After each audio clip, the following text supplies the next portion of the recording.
Well, hello there. Omni-sensei here with What If I Was Reborn as Simba's Twin, the Lion King, Part 8. If you enjoy this content, please smash the like button. If you haven't already, please subscribe to the channel. Don't forget to check out the original story linked in the description. I hope you enjoy listening to it. Third POV. The researchers watched as the first battle between hyenas and lions unfolded. It was a scene unlike anything they had ever seen before, and it would surely stick in their memory for the rest of their lives. Since the battle took place near the gorge, they could hear the sound of the battle. The occasional roar that Leo would release shook their nerves every single time. They would describe it as camping next to the pits of hell. It was a total bloodbath. The researchers, those who had sharpened their minds for years, felt their minds stop working. The scene was too much, too brutal, and too extraordinary. There was absolutely no room for thought. So many things were happening, their eyes didn't even know what to look at, and their drones didn't even know what to capture. In such a soul-gripping moment, they could not even appreciate or be shocked at the coordination displayed by the pride. The main focus was Leo, and they thought their lion had died more than once. They would surely have many sleepless nights from here on out just trying to analyze and understand the battle. It was a huge-scale war between animals of different species for reasons they did not yet know. It was a battle taken straight out of a fictional story and made real. They became clueless witnesses to everything. Ramirez and Joseph did everything to capture that moment so that they could share it with the rest of the world. The part where Leo made his last stand against the horde was especially intense and gripping. They even forgot how to breathe and blink, not willing to miss even a fraction of a moment that would be remembered forever. And when the battle finally ended and Leo came out victorious from the gorge, the researchers finally came back to reality. By that point, everyone expressed their reaction through the only way they knew how. Silence. Utter silence. There were no words as the two drones covered the aftermath. The hyenas ran back to the Pridelands while Leo and his pride retreated further into the forest. Vultures came down from the sky and began feasting on all the corpses. But still, there was only silence among the crew. It was silent, not from the lack of speaking but also from the lack of movement altogether. No one moved. It was like every single member of the crew was experiencing a life-changing moment, which they all did in their own way. No words can describe what we just witnessed, Dr. Thompson said after everything had settled. The two women among the crew finally began rubbing their tears, which had been streaming down non-stop. Why were they crying? They didn't even know. It was just a natural reaction from the intense emotion they all were feeling. I think we all need time to process everything, Dr. Thompson said. The others simply nodded. Their thoughts, which were coming back, were nowhere near the present or the reality at the moment. Maybe it was because of that they noticed it so late. Dude, I can feel your hot breath on my neck, Ramirez said absent-mindedly, while pushing away the head so close to him. But when he looked back, he paused mid-sentence. Because the face he saw was not the stupid-looking black man who had become his best friend, but the colorful face of a monkey. Ramirez blinked owlishly, his brain still processing what he was seeing. But when the monkey flashed a smile and at the same time flashed his long fangs, Ramirez screamed like a bitch. Kaya-ah. With that scream, he had cemented a life of teasing from Malik, and his cool persona crumbled. But he was too surprised to care about that. The other members of the crew immediately turned their attention to him, and it was then that they finally saw the huge mandrill that had been among them all this time. What the hell? Robert screamed, and the crew dispersed from the animal immediately. And when I say dispersed, I mean falling on their backs and quickly crawling away. Right after witnessing the greatest cinema nature had to offer, they nearly lost their lives from a heart attack. Oh, such rude reactions. Okay, I get it, you don't want an old monkey among you. I'll leave now, the monkey, Rafiki, said. But to the researchers, it looked like the mandrill was displaying his fangs and acting aggressively towards them.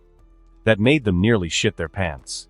All of them were educated in wildlife, so they knew the danger posed by the biggest monkey in the world. Anyway, thank you for giving me the perfect view of the battle, Rafiki said, and with a bow, he left the camp and disappeared into the trees. What the hell just happened?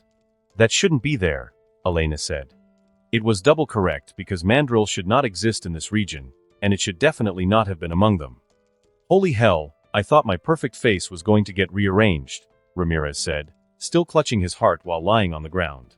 The crew took another few seconds to calm their rapidly beating hearts and to scan their camp to make sure no other wild animal was among them. The ice was broken by Malik. He looked at his friend and, with a shit-eating grin, screamed softly and in a gully manner, "Kaya." Ramirez groaned and collapsed on the ground with his eyes closed. "Did that monkey just bow to us?" Hannah said. A new question among the long list they all had in their mind. At this point, that was somehow not the priority. The researchers all dealt with what they witnessed that day through different means. Some took out their notebooks and began sketching the scene of Leo fighting hundreds of hyenas. Some rewatched the footage many times over and over again. Some wrote in their journals, others articles, while a few just stared at the horizon, having an existential crisis.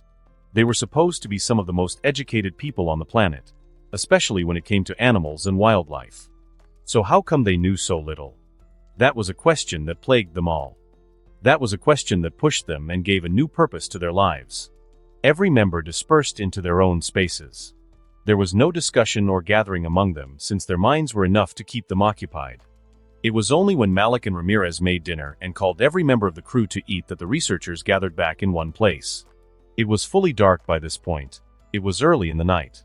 The crew sat around a smoldering campfire, and they ate in their own space. And even still, silence reigned supreme between them. It was unlike their usual dinner filled with banter and discussions of their new findings. But after the long stretch of silence, it was Hannah who broke the ice. She spoke out first because the things running through her mind required urgency, and she needed to share them with the rest of the crew. "We need to help him," Hannah said suddenly while putting her food down on her lap. Her words immediately brought all eyes on her. The others looked at her with varying degrees of interest and reaction. "Help who?" Dr. Thompson asked with pinched eyebrows. "Leo, he needs our help," she said, her voice firm like steel. "You want to get involved in whatever war this is?"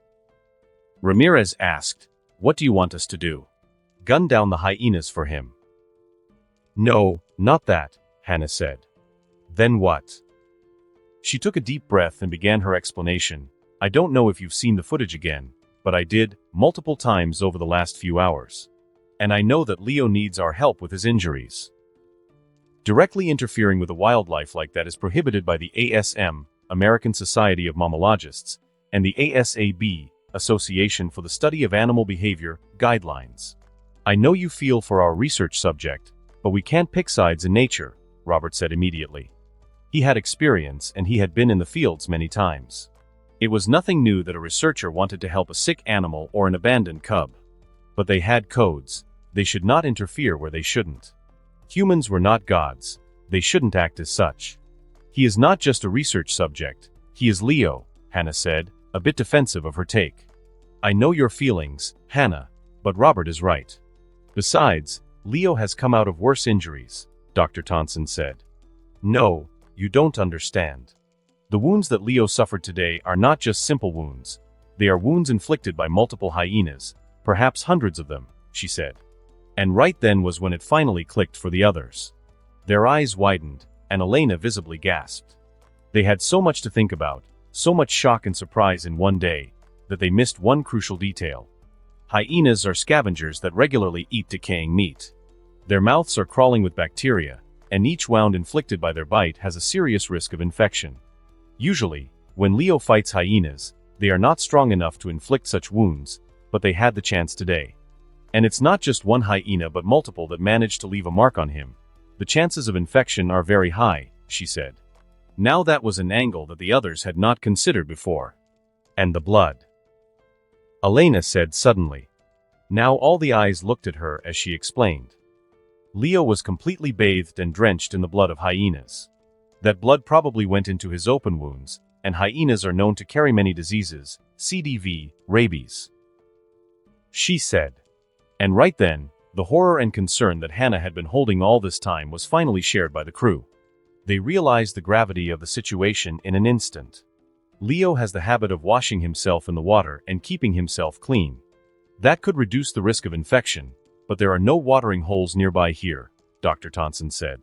So he is probably still drenched in hyena's blood even now, and all those open wounds, Elena said, finishing Dr. Thompson's worry. The thoughts that the other researchers had previously seemed not so important when faced with this grave reality and the possibility of danger for Leo that he himself probably never realized or considered. But what are we going to do? Ramirez asked.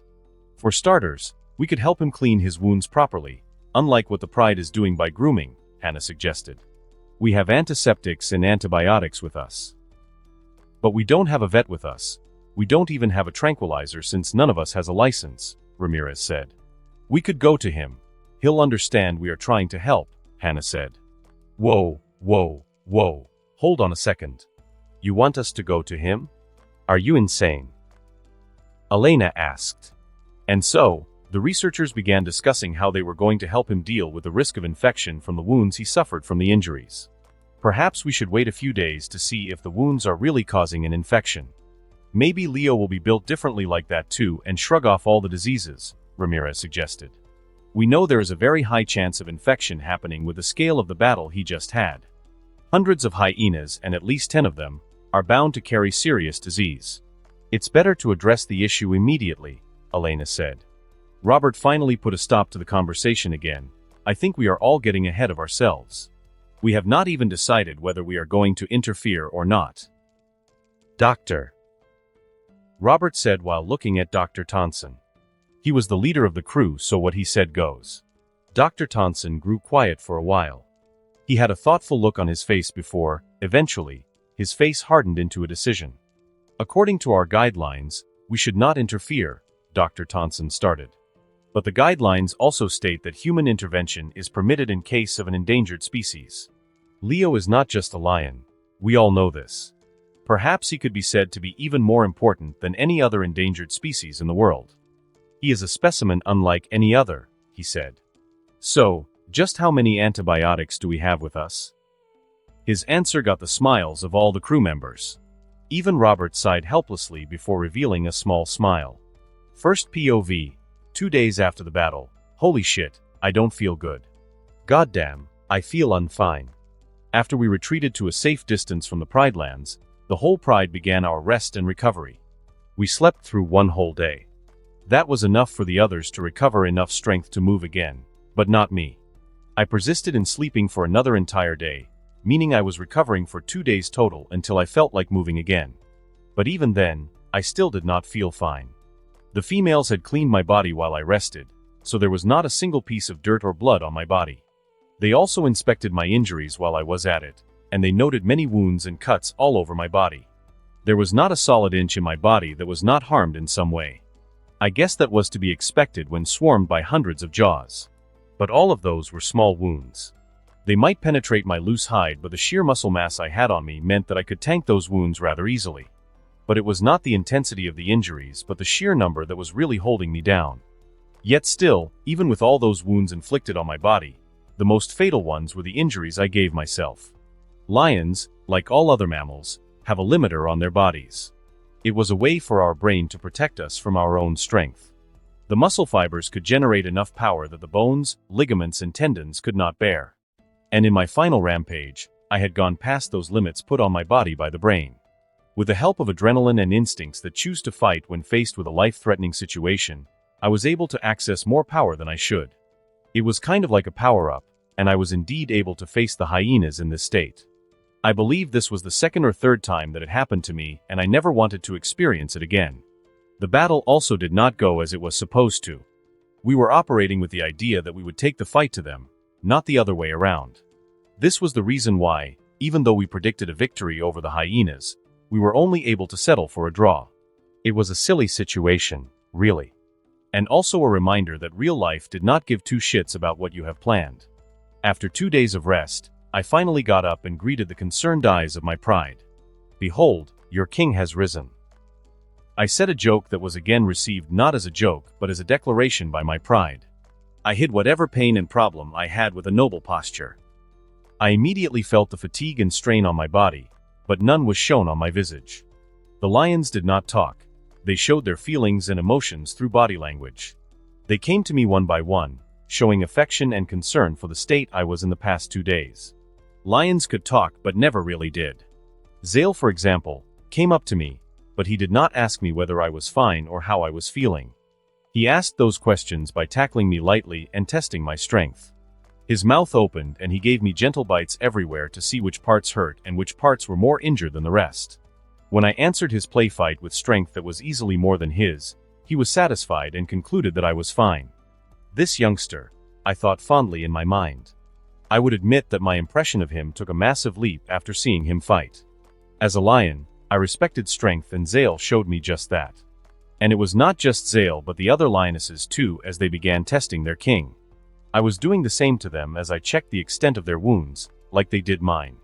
Most of them had injuries but none were fatal. Even Tala, who was swarmed at one point, came out healthy. The hyenas were not really known for their lethal bites and tearing capacity after all. They simply had a powerful bite to eat bones. Even the cubs were all fine, with none harmed. That was a silent relief for everyone.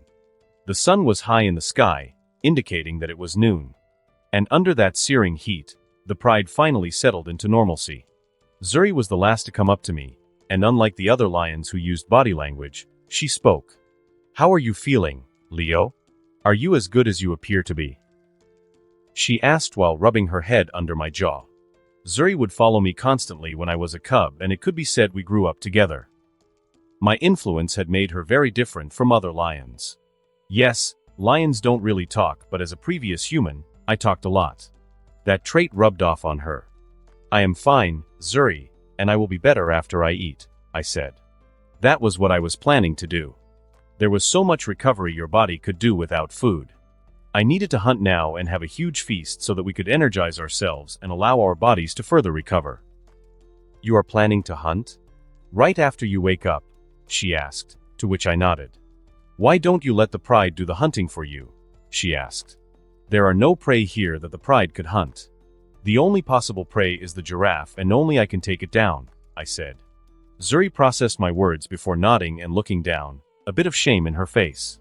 "Yes, you might be right about that." "Follow me," she said and turned to leave. Her tail, on the other hand, flicked my nose lightly as she turned. Wait a minute, was she inviting me for that?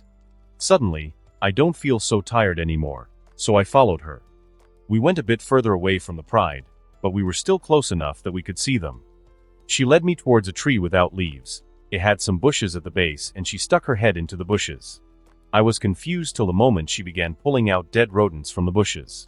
There was a hare, a giant rat and a half-eaten squirrel. I watched the corpses as they were laid neatly in front of me. My gaze was held by those meats for a long time before I looked up at Zuri, who still looked a bit bashful at what she was offering me. Like she was afraid they would be too little. "I went to hunt while you were sleeping, but even with the help of Grim, we could not find any prey.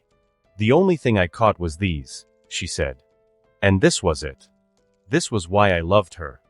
That was not the behavior of an animal. She probably needed food the most among all the lions, given her thin frame. But she still remained the only one to offer me food and care for me to an extent that they would hunt for me. The most my pride ever did was leave me parts of the meat that I like. But even that was out of duty they had as members of my pride. But going out of your way, not pushed by duty or responsibility, to care for another person. That was not an instinct of an animal.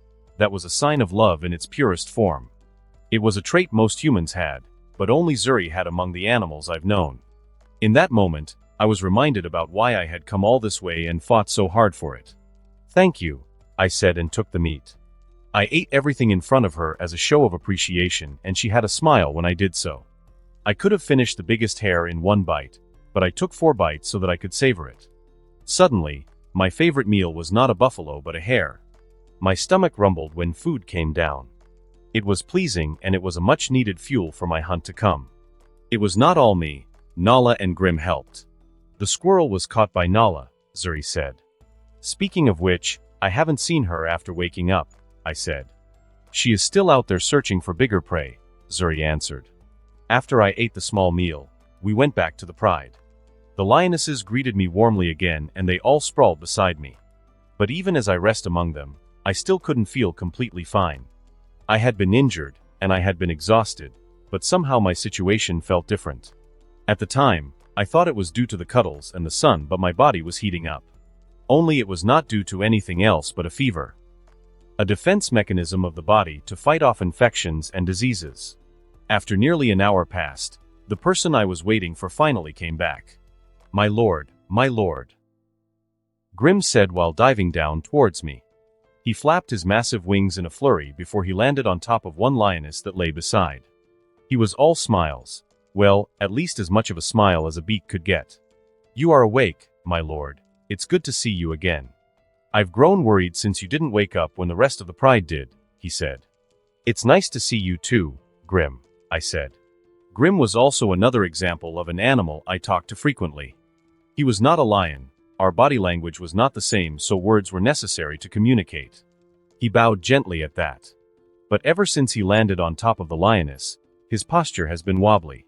The lioness beneath him did not really appreciate him mounting her. That was something reserved for me. "Oh, will you stop moving?"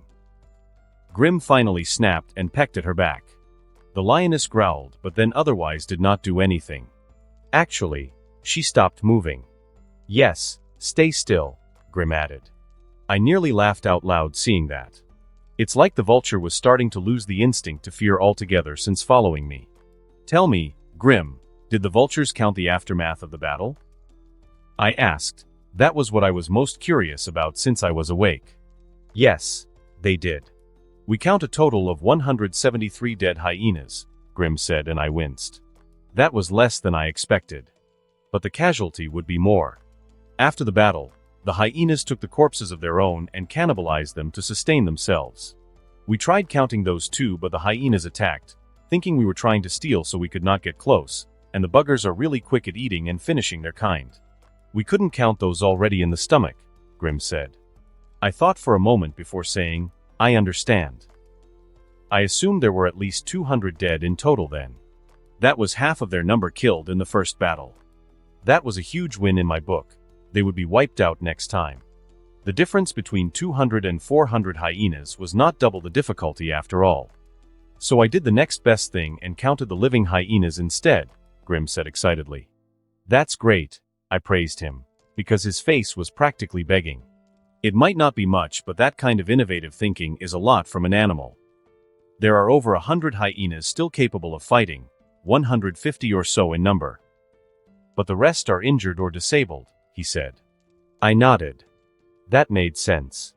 In my final rampage, I was not really focused on precise killing and was more focused on destroying everything in sight. I understood how some might be able to escape me with heavy injuries. Grim continued his report. The lionesses also listened while they pretended to lie and rest. His report helped me learn that almost all the hyenas had retreated back into the Pride Rocks and we were not at risk of another attack at the moment. After Grim was done with his report, I tasked him with another job immediately. "Grim, let's go and find prey," I said. My body was not in the best condition, but for now, I needed to hunt. First POV, it was not easy to find prey. Let me rephrase that. It had been a few hours, and it was not nearly as easy as I thought it would be to find prey. Usually, it would take Grim an hour at most before he found prey, but it had been a few hours like I said and he had not found anything yet. Turns out, the whole battle was heard by animals in the area, causing them to flee further away from the Pride Lands. I could understand that. We were pretty loud and brutal. I would leave as quickly as possible, too. Grim and the other vultures were currently out searching for prey in the area while I also set out to hunt too.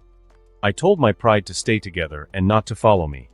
Although some might say it was not a good time to hunt so soon, I would say otherwise. I was actually using this opportunity to test my body and the extent of my capability. My main aim was not the hunt, actually. It was stretching my body after sleeping for 2 days straight. Grim and the other vultures flew and searched one way, while I headed towards the other. Although I could not fly and did not have nearly as good an eye, nature had blessed me with a powerful nose to smell my prey. The vultures were a convenience, not a necessity. I never wanted to depend on anyone or anything to survive, and that included the vultures and even my pride. After walking all this time, I was quite far from the pride and the region that we were occupying. I was beginning to smell other animals again, although they were mostly just birds, rodents, and a boar. Those prey were too small and not worth the effort, so I ignored them. If I could not find bigger prey and was desperate, I would hunt them.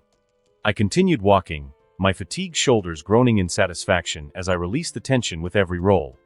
My paws that had an injury were starting to numb after walking this much, I barely felt pain anymore. When I reached the denser part of the area where trees stood side by side, my nose picked up a new, distinct scent. I paused, genuinely confused for a moment, as I could not identify the scent. It smelled like a monkey, a baboon but not quite. There was a hint of spice in the smell, like colors and age. Age. Does age have a smell? My curiosity made me crouch low as I began stalking through the trees. My nose twitched, and the scent was my lead. And after moving silently for a while, I finally sensed a presence. I did not see it, I did not hear it, and my nose still could not pinpoint the scent, but I knew it was there. It was coming from the trees, I knew, but I didn't yet look. I wanted it to think I hadn't noticed. But the fur on my back started standing, and my instinct screamed as the presence reached the tree right beside me. I felt it stay on the tree, its eyes observing me. Its gaze was almost penetrating. It was hard to act like I didn't notice it. But my patience paid off as the presence climbed down the tree and was now right above me. In such a close vicinity, I could feel its size and shape. It was a monkey. "What are we looking for?" it said, and that was when I moved with pre-programmed movement. If I had been unprepared, I would have flinched first before moving into action. But since I was ready, I moved immediately and the monkey did not have time to dodge. Asterisk whoosh. Asterisk a blur of movement, a chain of elegance you would not expect from a predator my size. I swiped the monkey out of the tree and slammed it on the ground, my paws pinning him, and I forcefully shut my teeth to resist the instinct of biting immediately. I growled and paused abruptly when I saw who it was. "Rafiki," I called/asked. My flattened ears perked up and my lips curtained my teeth again. I blinked, genuinely surprised to see the monkey I caught. "I didn't expect that," Rafiki said, calm like the biggest lion in history was not pinning him down. "Cunning you. You knew I was there." I shook my head and released my hold on him. He stood up and dusted himself off while I was still processing his sudden appearance. "Rafiki, what are you doing here?" I asked while narrowing my eyes. My mind did not wait for his answer. Even though I asked, I was already coming up with reasons why he was here. He appeared, too, when Simba was about to take over the Pride Lands again, so it was not really out of character for him to appear to me now. "I could ask the same about you, Cubling. It's you who is not supposed to be here," he said, and although I knew what he meant, I acted like I didn't. He was expecting Simba to come and take back the kingdom, not his tailless brother, which was me. "What do you mean?" I asked. "Oh, don't act all ignorant on me. Only those who are aware of fate can defy her," Rafiki said. Rafiki was an aged mandrill. But even with his evident old age, he was still quite bulky and intimidating. Although not for me, as I towered over him in ridiculous proportions. The biggest monkey species in the world looked like a cute monkey standing before me. But unlike the animated depiction that I was aware of, he did not have his signature staff. He was just a monkey without anything in hand.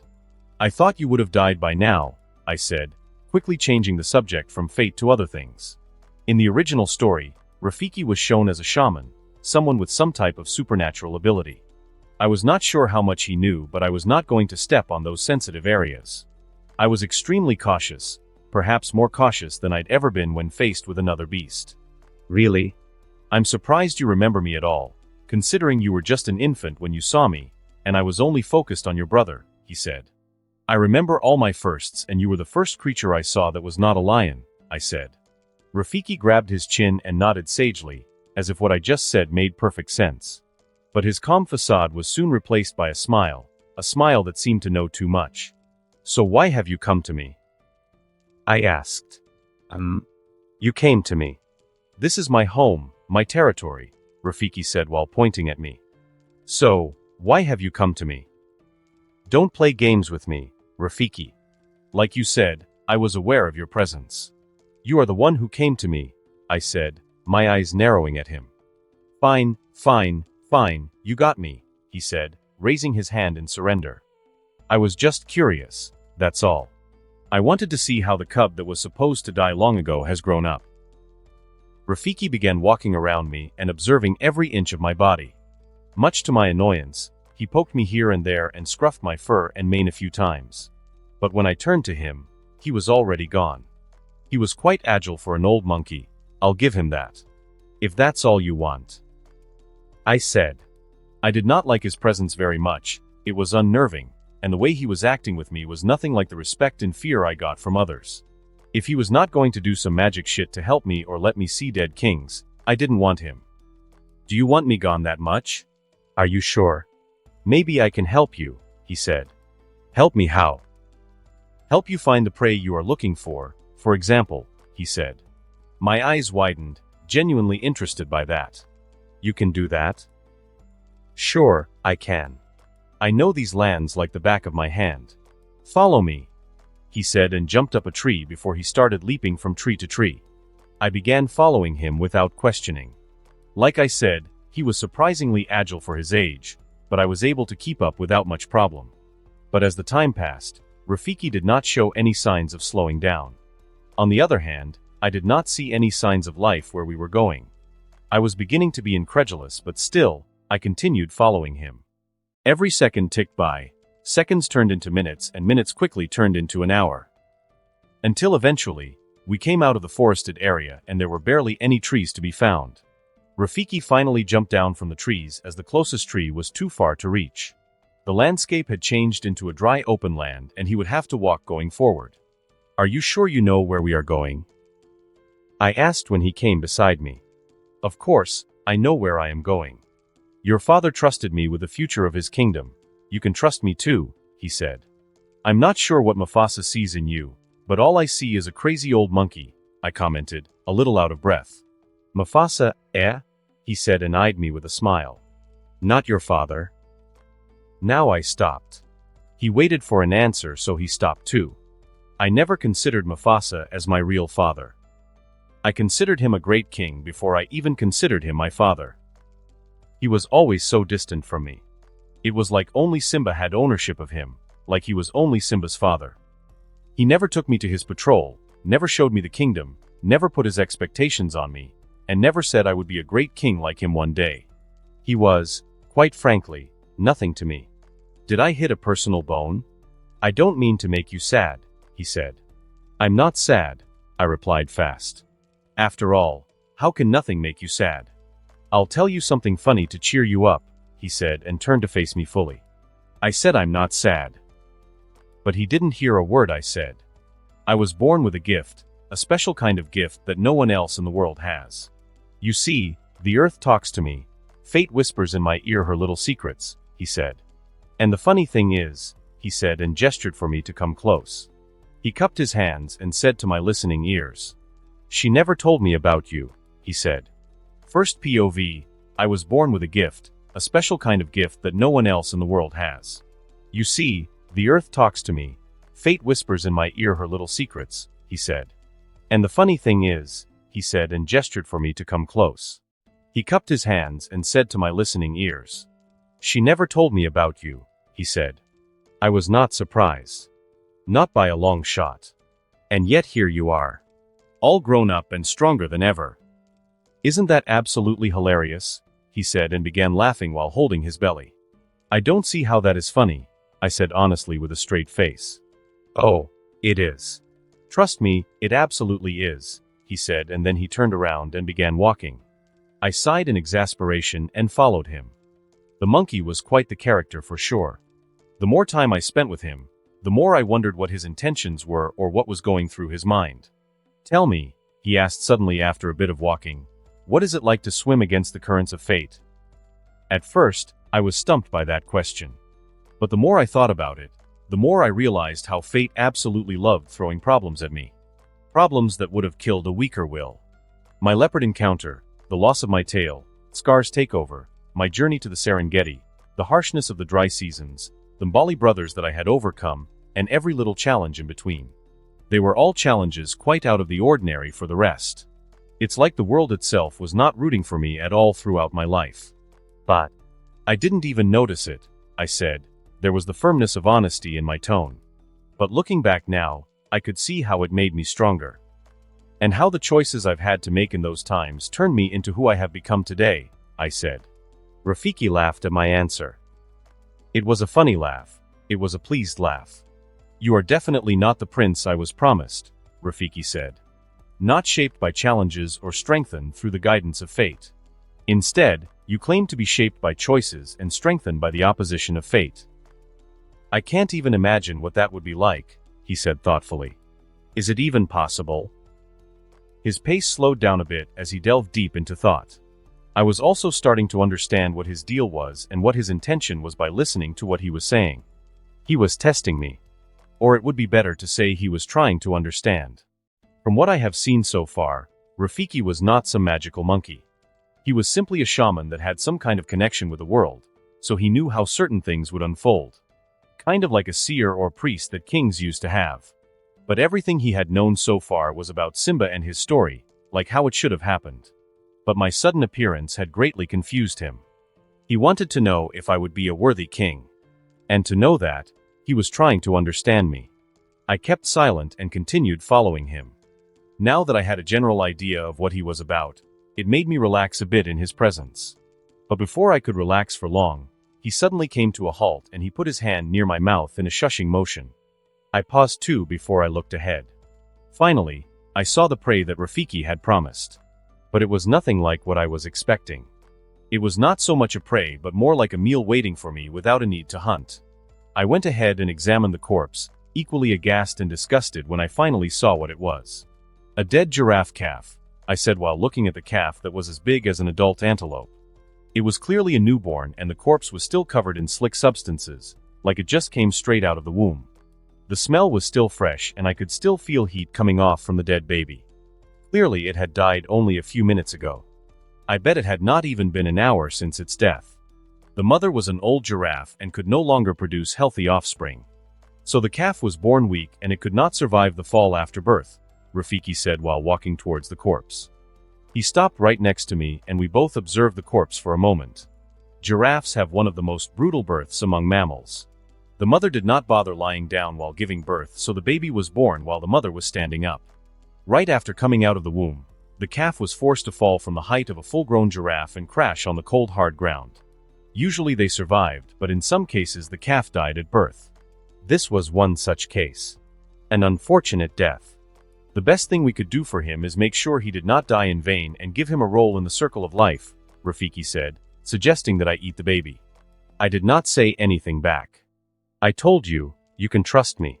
You can trust fate, Rafiki said. There is your prey. I stared at the dead calf for a long time before I looked away. Yeah. No. I think we both had different definitions of prey. There was no way I was going to eat the baby of anything. To make matters worse, I didn't even earn the meal and it was still covered in womb juices, which felt absolutely disgusting for some reason. Plus, the baby giraffe was not going to be enough to feed the whole pride. I could think not only for myself but also for others. I am the king. I walked away from the corpse and began following the marks left by the mother instead. It was easy to track the mother giraffe as her fluids marked the ground, leaving a trail of scent to follow. Wait, where are you going? Rafiki asked, his eyes wide in surprise. I am going to hunt. Thanks for leading me to the clues, I said and sprinted off. The region barely had trees, so Rafiki was not able to jump from tree to tree. Instead, our previous situation was reversed. He became the one trying to catch up to me as I continued onward without any other care in the world except for the giraffe I was tracking. After just a few minutes of sprinting, I saw the mother giraffe standing beside a tall acacia tree. She was nibbling at the green leaves at the highest top of the trees. Roar. I released a roar and that got the attention of the giraffe immediately. The prey quickly stopped eating and turned to me. My whole posture and presence screamed danger, so the giraffe reacted defensively. She turned to me, her long legs spreading a little wider than her usual stance. Her long neck moved back and forth, ready to whip at me if I dared to charge at her. Her weight also shifted subtly to her hind legs so that she could use her front hooves to kick and slam at any incoming attacker. I had a clear strategy in mind. I already had success in hunting down a full-grown bull, so I was confident in taking down an old female giraffe that had just given birth. Even with my current state, this should be light work. So I charged at the giraffe like a bull charging at a target. My body entered hunting mode and the small burst of adrenaline made my wounds almost become forgotten. I accelerated like a machine, and when I entered her attacking range, the giraffe did not hold back. She pulled her head back before twisting her neck and swinging her head towards me like a wrecking ball. The precision was insane. She instinctively took into account the speed at which I was approaching and was adjusting her aim perfectly to hit me. But her precision only gave me confidence. I twisted my body sideways and began sliding through the ground. My body kicked up a cloud of dust as I slowed down by scraping my paws and underbelly on the land. That was enough to slow down my momentum, and the head of the giraffe swung past right before me in a clear flush that swiped away the cloud of dust. After that, I straightened my body and exploded forward again. Realizing the gravity of the situation, the giraffe stood on her hind legs and then stomped down her front legs at me. This time, I did not slow down but launched forward even faster by pushing myself off with great strength. I moved past the hooves before they could reach me. I could hear stone denting the ground as the hooves planted a crater. But by that point it was all over. I conjured up every single power my fatigued muscles could muster, and along with the momentum of my charge, I slammed at one of the hind legs of the giraffe from under her. My shoulder slammed on the thin, bony leg of the prey, and there was a clear snap. The giraffe hummed in agony before her towering figure collapsed. Due to my momentum, strength, and the fact that she put most of her body weight on her hind legs to attack, the bone could not resist the blow that it should have been able to endure. The giraffe fell on the ground, and by that point, it was all over. A fallen giraffe was as helpless as a turtle on its shell. There was a reason why she refused to lie down even while giving birth. They were extremely vulnerable. My teeth sank into the neck of the giraffe, and with one brutal twist, I tore out a chunk of flesh. Blood sprayed out in copious amounts, but the giraffe was not dead yet. So I attacked the remaining inch of the neck until she trembled violently and then stilled. And that was it. The hunt was already over. When you had experience before, it was not hard to fell a giant. Oftentimes, the most unlikely way to kill something was the best way to do so. No sane animal would try and get under a giraffe after all. That seemed like the stupidest thing to do. It was like aiming for the horns of a buffalo. But that was the best way to hunt them. Luckily, I was smart enough to realize this. By the time Rafiki reached me, I was already done with the hunt. He stopped a few meters away and stared in absolute disbelief at what I just did. But then a smile stretched across his face. It wasn't like those crazed laughs or forced amusements from before. This time, the smile on his face was genuine. Ha ha. I think I get it now. He screamed with hands in the air like he just won something. I synced his joy with a roar of my own. The sound traveled through the air. It was a call to my pride far away. Dinner is served. First POV. The giraffe was already half gone by the time I lay down beside it. I began eating right after summoning my pride, so I had a long time to eat everything I wanted while the rest of the pride came to the carcass. By the time everyone had reached here, I was already quite done. Of course, I force-fed myself a few more kilograms of meat after that, but that could barely be considered eating. I released a huge breath after letting the earth embrace me. All the weight I carried was gone, and that was physically relieving. There was something wrong with my body. Even as I ate, I did not really feel like eating. I lacked the sheer hunger that I should have had in this situation. But I still ate as much as I could, and I hoped that would help me recover and fix whatever was wrong with my body. In the meantime, I watched the rest of the pride devour the giraffe. Everyone was eating like a starved beast, tearing into the carcass with violence and ferocity. Growls vibrated through the air like constant sounds, and small conflicts broke out here and there as everyone fought for food. It was quite a rare sight since the pride had always lived in abundance. So I appreciated it and observed the small details that would slip most minds. The sun was starting to set on the horizon, casting an orange brightness across the sky. The breeze that blew was starting to feel cool rather than feel like wind from an airdryer. The air was thick with the smell of blood and meat. The parched earth was wet and dark where the carcass lay as flies buzzed around the fresh wounds. The sound of growling, teeth-tearing flesh and bones snapping was the music of the evening. On the side, there was a separate piece of meat, which I tore off and put there. Here, the cubs buried their faces in the meat and fought among themselves much like the adults. I gave them a separate portion to make sure everyone got their share. I noticed Zuri keeping close to the ribs of the carcass. Her head was low and her ears were flat. It was clear she was not challenging anyone. She did not seem to have the best portion of the meat, but no one tried to bully her due to her smaller frame, knowing that she was important to me. Sarabi, on the other hand, was a bit different, as the lionesses gave her space. She did not have to act aggressively. She simply carried herself with the dignity of an old queen and someone who had seen more blood than most. The older lionesses were especially welcoming and respectful to her. Nala was, well, she had enough time to cement her standing in the pride. She was the most vocal and aggressive, along with the top hunters of the pride. She swam gracefully amid the chaos. She was respected, and the respect was well earned. Those three were the newest members of the pride, and I was satisfied with how they were settling in with the pride and how they were finding their own place in the hierarchy. Although Zuri would be my queen, I could not just hand it to her. She would at least have to work to stay by my side as well. That was how nature worked. Nothing was truly given. I looked around at our surroundings after that. It was a dry open savanna with tall dry trees here and there. The lack of vultures was a strange sight, but they were still full from their hyena feast. Even Grim was nowhere to be found, probably a bit down that I found prey first, and he could not be as helpful as he liked. The only thing in the sky was the drone, which I just viewed as a bird by that point. It didn't fly close enough to really be noticed or heard, so it just kinda blurred with the environment. Also, Rafiki was gone. I did not know where he went, but he disappeared soon after he cheered and bowed at me when I took down the giraffe. A yawn escaped my mouth as I finally laid my head down. With a full belly and a fatigued body, sleep came like thunder after lightning. Effortless and inevitable. Third POV. 3 days after the battle, the next morning, after we had the giraffe, I woke up feeling a little worse than the day before. Now that was a little concerning to me. I just had a great meal yesterday, but I was feeling worse than ever. It became clear to me in that moment that my body was fighting not just some surface wounds but something much deeper. I did not wake up when the sun rose, even though I slept before sunset, meaning it has been at least 10 hours since then. The pride cuddled up to me after eating their fill, and everyone was feeling lazy in their own way. My sickness remained unknown to them because of this. I did not want them to know either. As the sun climbed up the sky and the morning passed, none of us became active. The pride seemed to follow the example of the king and remained lazy. It was only when the distinctive sound of a vehicle was heard that we became alerted. I pushed myself up and saw a jeep slowly driving towards the pride before stopping a good distance away. The vehicle was not close enough to be alarming, but it was still much closer than usual. That was unnatural, everyone knew it, but I knew it even more. But after the vehicle was parked there, nothing much happened afterwards. The rest of the lions eventually got used to its presence and continued to sleep without care.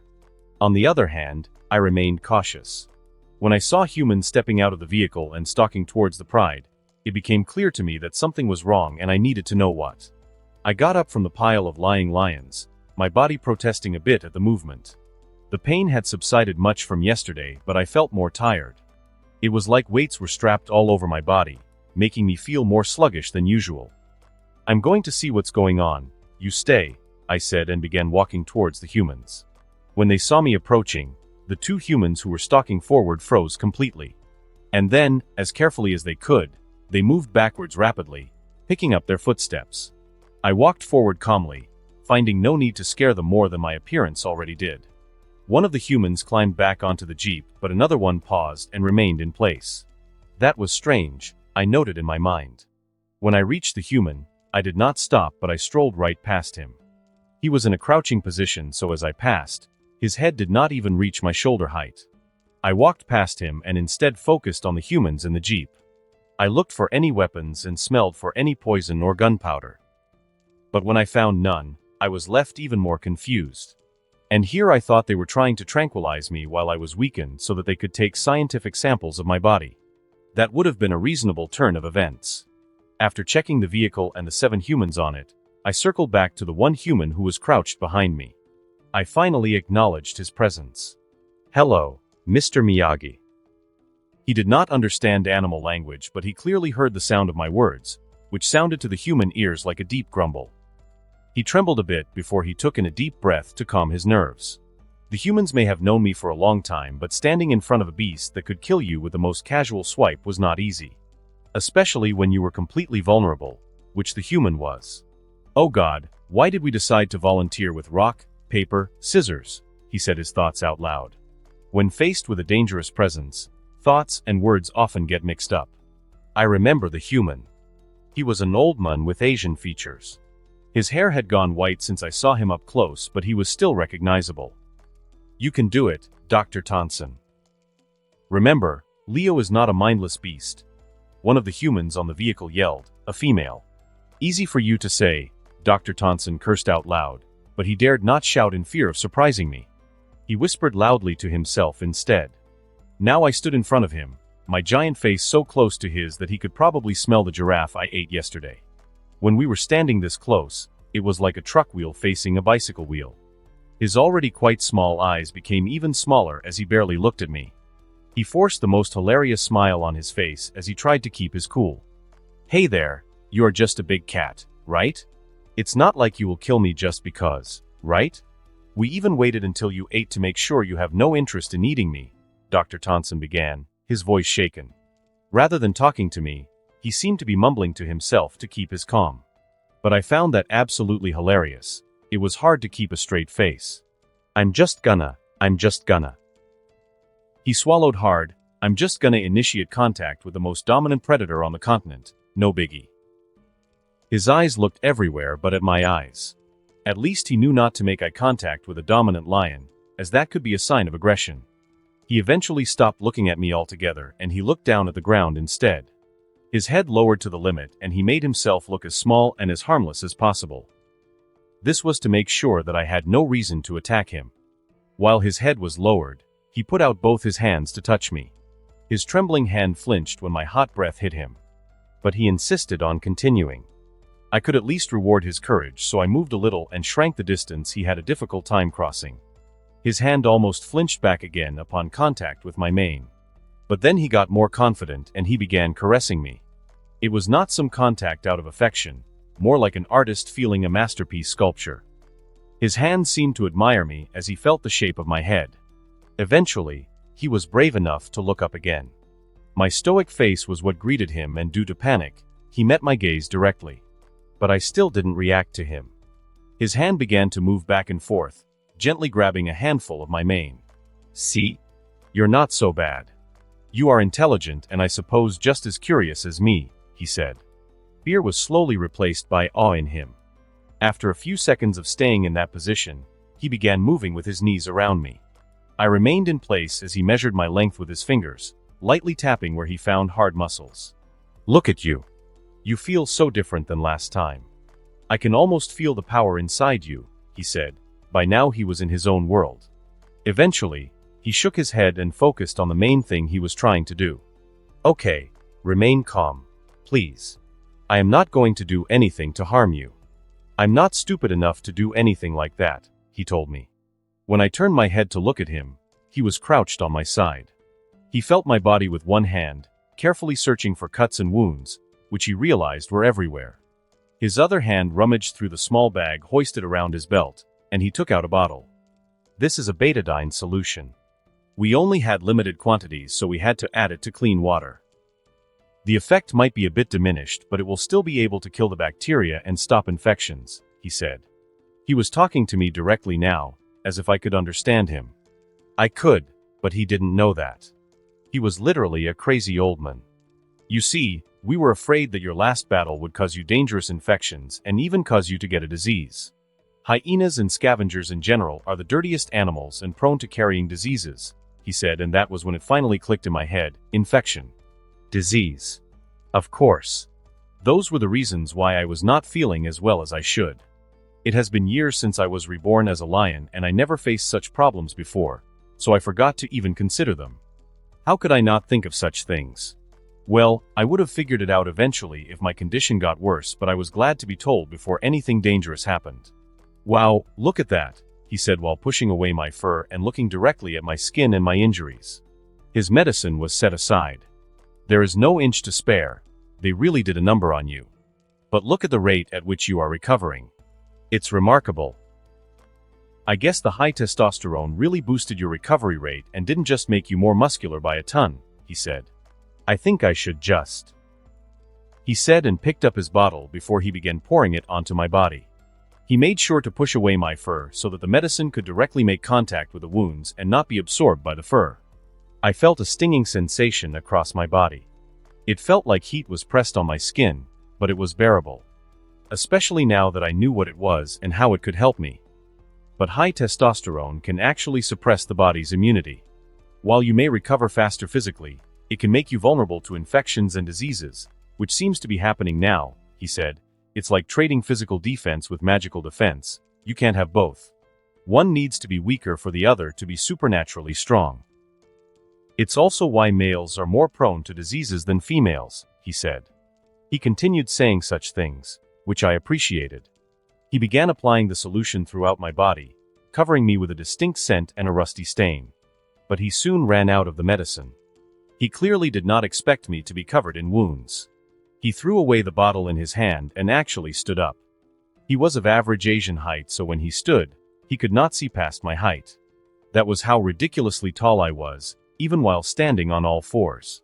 So he had to circle around me to look towards his fellow researchers on the jeep. He seemed to have gotten comfortable with me because he shouted, "I need more," he said. Third POV, I need more. Dr. Thompson shouts while waving at the other researchers staying in the vehicle. On the other side, no one wanted to respond to that. They all stayed eerily quiet as they simply watched Dr. Thompson wave at them and shout repeatedly that he needed more of that betadine solution. Everyone waited for the other to move first, to speak first, and to volunteer first. No one wanted to be the one to go. In the end, it was Ramirez who spoke while keeping one eye on the camera that was taking footage of everything that was happening. "Dude, I think you should go," Ramirez said to his best friend while kicking him on the leg, his eyes never leaving the camera to look busy, too busy. "To hell with that." "Why me?" Malik said, aghast that his friend tried to push him like that. "Dude, you're both African." "Maybe Leo knows the indigenous people," Ramirez said with no shame in the world. "I don't give a rat's ass if he is African. He is a huge lion." "And why are you asking me? Why don't you go?" Malik asked. Ramirez simply pointed at himself, busy using the camera. "Dude, I wish I could. But someone needs to do his job 24/7. "Ridiculous excuse. I am the driver too, so I need to stay in the jeep," he replied. "I can drive," Elena said helpfully. "I can drive better." Malik shut her down instantly. And then he suddenly got an idea, and he turned back to his friend. "Mo can cover for you as the cameraman," he said. "Mo is on drone duty," Ramirez replied without even looking. Everyone else turned to Mo, who was currently in the middle of starting the drone. It was clear that he wasn't even controlling the drone before the need for help came up. But under the deadpan face of everyone, Mo successfully released the drone into the sky, and by that point, it was too late to stop him. He finally turned to everyone else and said, "What? I'm busy." No one wanted to be the one to get near the lion. It was starkly different from when Leo came into their camp and they got the chance to be in his presence and even touch his body. The task required them to clean the wounds, which could stir Leo the wrong way. It was much more risky than a simple confrontation. The animal could not know what they were doing. What if, while they were cleaning his wounds, the betadine caused Leo pain and he took that as an attack and retaliated? They were fragile like a baby to him. If Leo sneezed wrong, he might just kill them. The researchers sighed, and then finally they turned to the friend of Dr. Thompson. "Doctor. Robert, your friend is over there," Malik said. "A friend in need is a friend indeed," Ramirez whispered, but everyone could hear him. "Just for the record, I was opposed to this idea from the very start, Doctor," Robert said, a sigh leaving him. But after thinking about it for a while, he relented. "Okay, hand me the medicine," he said, and was about to leave, but he was stopped by a hand. "No, I'll go," Hannah said, finally deciding on being the one. She realized from what Dr. Robert said that everything was her idea, and she should be the one to do it, not anyone else. "Are you sure?" Elena asked, concerned. "Yes. I was the Hannah was about to speak, but the medicine was shoved in her hands. "Okay," they said. No one needed an explanation why. They were just glad she was the one. It was like they were passing around unwanted chores. Hannah shook her head, a smile on her face at everyone's antics. She climbed down the jeep and took 2 steps before she paused suddenly and turned back to the others. "Hannah," they asked. "Actually, if you want, I can go in your place," Malik said, concerned because he thought Hannah might be truly scared for her life. "No, pass me the syringe and the antibiotics," she said. "Ew. Are you sure?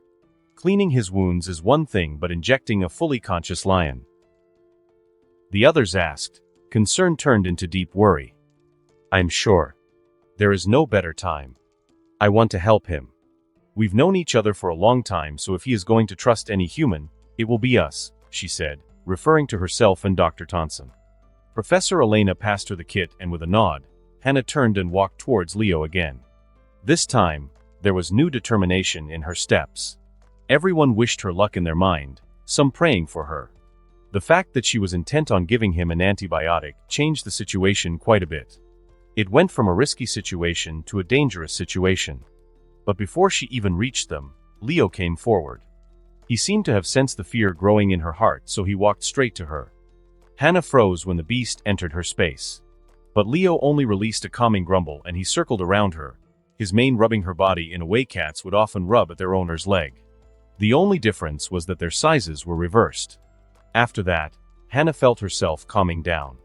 Leo then lay down on the ground, exposing the side that Dr. Thompson had not cleaned and put medication on. For a moment, it seemed like he realized what was going on and he was making things easier for them since they were trying to help. When he was sitting down, his sheer size was hidden a bit. That calmed their instinctive fear of something so big. Thank you, Hannah said, and Leo gave a nod. And with that, Dr. Thompson and Hannah began applying betadine all over his body. At one point, it was evident that Leo was aware of what was going on as he changed positions so that they could apply the medicine to every inch of his body. He was very cooperative with what they did. He thinks we are grooming him, Dr. Thompson finally concluded. You mean like how the females cleaned him after the battle? Hannah asked while she pushed the fur apart so that he could apply the medication to Leo's thigh. Yes. It also explains why he is so calm even though the medicine probably burned the wounds, Dr. Thompson explained. Lions have very spiky tongues that were designed to lick meat off bones. So when the females cleaned his wounds, it probably hurt as well. He expects the pain, so he didn't panic at all. Rather, he sees it as a natural feeling. When grooming, the tongue actually scrapes off rotting flesh in the wounds, so they also somewhat work to decrease infection. What we are doing is no different to him, he said. Hannah nodded, awfully interested in what Dr. Thompson had to say. After a few minutes, all fear was gone as they both worked together to help Leo. But you know what's funny? Since he let us do this to him, he probably considers us as one of his own. Maybe he thinks he owns us at this point, which would not be ridiculous at all. He is the king and we are one of the many creatures living in his kingdom. Leo has shown tolerance for other species being subordinate to him, like the vultures, he said. That is crazy to think about. But it also makes me feel safer, Hannah admitted. With Leo's perfect cooperation, they were quickly done with applying the medication in every open and healing wound. But here comes the tricky part. Now they had to give him an antibiotic shot. Wait, I have an idea. Hannah said, can you please prepare the injection? She handed him the medical kit and she moved towards Leo's buttocks. She began caressing the place where she wanted to inject him. And then she began pinching the place with her hands. She had long nails but not on all fingers. Since they were living in the wild, her nails often broke off, but that was still enough to pinch Leo. Arg, arg, she fake growled. She pushed her face towards Leo's skin and pretended like she was biting him. Are you faking play biting him? Thompson asked while sucking up the antibiotics from the small capsule with a syringe. Yes. So that he will not panic, she said and continued pinching him. That was not all. She began tapping him on the spot, letting him get used to the pain and the abuse on that part of his body. At that point, Leo turned to look at her with a deadpan face. But he did not stop her. He acted like he was buying whatever she thought she was doing. Now give it to me, she said, and Dr. Thompson handed her the prepared injection. 3, 2, 1, she said and then plunged the syringe into his body. Like she thought, there was no reaction. Leo definitely thought she was play biting him and he thought nothing of it. She really thought she had outsmarted him. And done, she said after the injection. She continued tapping gently at the place so that Leo would not notice. We did it. Dr. Thompson also celebrated and they both raised their hands in victory. But right then, Leo stood up. The abrupt action caused them both to fall on their butts. Panic immediately filled their hearts, but unlike what they expected, Leo simply came to them and rubbed his head on theirs. He circled around them a few times, rubbing at them like lions would to show affection. It was his way of expressing gratitude, and they quickly realized that. "You're welcome, no worries," Dr. Tonson said as Leo effortlessly tackled him on the ground. With his head alone. The doctor enthusiastically rubbed Leo's mane and showed a genuine smile. The other researchers on the jeep also celebrated with them. "You did it. Way to go." Hannah showed thumbs up at them in return. After Leo showed his gratitude, he turned and left. It was a simple show of gratitude, and the two thought that was the end of it. But it was way more than that. What they did was a turning point for the relationship between the researchers and the lions, especially Leo. From an outsider too nosy to mind their business, they became a distant part of the pride in Leo's mind. Third POV, the Pride lands, 3 days after the battle. The chaotic horde was nursing its wounds, much like how Leo was doing the same. But unlike the Lion King, who has his subjects to help him, the same could not be said for the hyenas.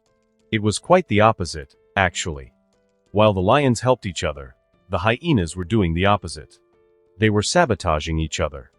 Cannibalism went rampant. The hyenas took home the corpses of their fallen comrade and began feasting on their own kind. But due to their endless hunger and because the vultures were competing with them for the spoil of the battle, the hyenas had to turn against each other. They got their first taste of fresh meat in months, so they went completely insane after eating those corpses. After 3 days, there was no longer any wounded or injured hyena among the horde. But not because they have healed, no, it was because all of them were dead, eaten to be exact. The hyenas, even with the slightest bit of injury, became victims as the horde devoured them whole. They behaved more like sharks that smelled blood than a hyena. The result of this event was the further reduction of their number. But at the same time, the strengthening of the surviving members. In total, the number of living hyenas was now only around 150. What started off as a horde with more than 400 members has now been reduced to less than half. Scar saw all these events unfold from the top of Pride Rock. But instead of panicking, he looked at the new army with a smile. The reduction of their number meant less force, but it also meant the army was finally within the ability of his control once more. And it also meant the hyenas that survived were the fittest. They were the finest the previous horde had to offer. They were not blinded by hunger or chaos, they had turned into a proper army. Along with his pride and the 150 hyenas under proper control, Scar was still confident in his victory against Leo. The second battle will take place soon, and this time, it will be his victory. Leo, the tailless cub, might win the battle, but Scar will win the war. It was late into the evening and the whole of Scar's pride was resting in their den. What used to be a dignified cave filled with a lion's authority had now turned into filth. There were dry bones everywhere and the whole cave was filled with the stench of hyena carcasses. The lions, much like the hyenas, had resorted to eating the dead or the injured. In a wasteland that no longer held viable prey, they had to eat what they could get or starve. The pride had 16 members in total. 7 lionesses, 2 lions, 3 subadults, and finally 4 cubs. In total, Scar had 12 fighting members in his pride while the cubs were still too young to even kill one hyena. Although Leo at their age could already solo a leopard, the cubs of Scar could not have been more pathetic compared to him. It was like comparing heaven with a toilet brush. They were lanky little kittens, starved by the land and their brains completely filled with the nonsensical ideology of Scar. Especially the male cubs, Scar made sure to groom them properly in fear that they would grow up to challenge him. If Scar saw even the hint of rebellion, he would kill them before they became a threat. He wouldn't make the same mistake he did with Leo. Even his own blood would not be spared in his desperation to hold power. The adults and the subadults, on the other hand, were a bit more impressive. They had survived the harshness of the wasteland and there was something to them. They weren't well fed, trained, or big like Leo's pride, but they were sharp, like the edge of a razor. Together, the pride was a formidable force in their own right. And while the lions were loitering around the dark, gloomy cave like typical villains would, a hyena walked inside. It was Gracia. She alone came before Scar, whereas she was followed by 2 other leaders before. But now, only she was the remaining survivor. One of them died in the battle against Leo, used like a weapon to beat the other hyenas until she was completely torn apart. The other one came out alive but injured. She was Gracia's yesterday's meal. When she reached Scar, she gave a bow. This time, it was a rather fearful and respectful bow. It was quite the contrast to last time when she was only pretending. The battle with Leo was so astounding, to the point it awakened the instinctive fear of lions in every hyena again, including her. And with the image of Leo, a lion, still fresh in her mind, she couldn't help but also fear Scar. If Scar was even a fraction of what Leo was, then that was enough to get them back in line. Indirectly, Leo had helped Scar control the hyenas better than ever before. The hyenas are now united under one clan again. We are no longer just a horde. The infighting has vanished, and hunger has been put on hold for at least a week, Grasha reported with head bowed low. Scar released a pleased hum. We are ready to be commanded, my king, Grasha said. You have done well, Grasha, and the efforts of your fellow hyenas have pleased me. All of you had grown arrogant, but I'm sure the battle was a great reminder. I, as your benevolent king, will look past all your failures and shortcomings, and next time we meet Leo in battle, I will give you victory, Scar said. And revenge. Things did not go as Scar had planned. Well, it never really did when his plan involved Leo. The original plan was to let the two parties fight each other, swoop in at the last second and take all the spoils. But Leo and his pride were much more powerful than Scar expected. And yet the current turn of events was favorable to him too. Scar was adaptable if anything, that was his innate nature. He had seen the battle from afar, and although Leo and his lions were strong, he had seen their weakness. He had seen how their whole formation crumbled after one lioness was caught. He saw how Leo literally put himself in danger for the safety of his pride. Love. How horribly naive. Love never ends well in nature. It was survival of the fittest. Scar was keenly aware of this. But in his mind, he thought Leo was not aware of this. He planned to exploit that. Just like how he exploited Mufasa's love for his son. He killed a king before, and he was sure he could do it again. Like father, like son. The outskirts of the Pride Lands, I didn't think it would go as well as it did, Dr. Tonson admitted while standing beside the jeep. All thanks to Dr. Hannah. She was a great help, and the strategy she came up with for the injection was, quite frankly, brilliant. Hannah shook her head. It was only because of your examples that I got the idea, she said with a smile. The whole team of researchers was celebrating the small victory. Ever since they talked about the possibility of infection and disease, everyone had been on edge. They wanted to help but weren't sure how to do so. They considered sneaking into the Pride while they were sleeping, but that was out of the question immediately. Sneaking up to a lion, especially while they were vulnerable, could only end in a disaster. So they had to wait until Leo recovered and ate a full meal so that they could reduce the risk of any accidents. They were at least confident that Leo would not brutally murder them. He was not a mindless savage, unlike what his appearance would make you think. But the whole thing unfolded even better than they expected. Next time, I vote for Ramirez and Malik to take our place, Hannah said with a grin after the celebration was over. Huh? Why does everyone insist on dragging me into this? Malik asked in exasperation. The experienced would be better suited for the job, Ramirez replied. These two were known to be more fearful towards Leo since the start, so the crew had fun teasing them about it. Especially when it came to Malik, he seemed to have a natural phobia of big cats in general. But while everyone was having fun and the two researchers didn't even bother climbing up the jeep yet, something was approaching them. Guys, Mo began, his voice nervous but his eyes never left his drone controller and the screen perched on top of it. I think you might want to see this, he said. The researchers tried to squeeze themselves and see what Mo was talking about. But before they could see what was on his screen, he corrected it. Not this, he said and looked up from the tablet. I mean that. You. The researchers looked out, and it was then that they saw the whole Pride coming towards them. They all froze. Confronting Leo was one thing, but seeing a whole 28 lions approaching you was nerve-wracking to the limit. Hannah. Dr. Tonson. Please calmly get your ass back on the jeep as quickly as possible, Malik said. The two nodded robotically and followed the command. They walked towards the jeep and were about to climb up, but then a small roar stopped them on the spot. They didn't understand why, but their bodies recognized the king's command to stop. Leo walked forward but did not come beside them. He stopped a few feet away and he locked his gaze with them. Dr. Tonson and Hannah both found themselves looking into his eyes even though they didn't want to. And when they saw his eyes, it was like they understood what he wanted instantly. A lioness walked forward. She walked past Leo and came to them directly. The researchers did not know, but the lioness was Tala, the most injured among the Pride in battle. Tala walked forward and began pacing back and forth in front of them. It did not take long for them to see all the wounds on her body. She was showing it to them after all. Dr. Tonson turned to Leo. "You want us to help her too?" And Leo gave a nod.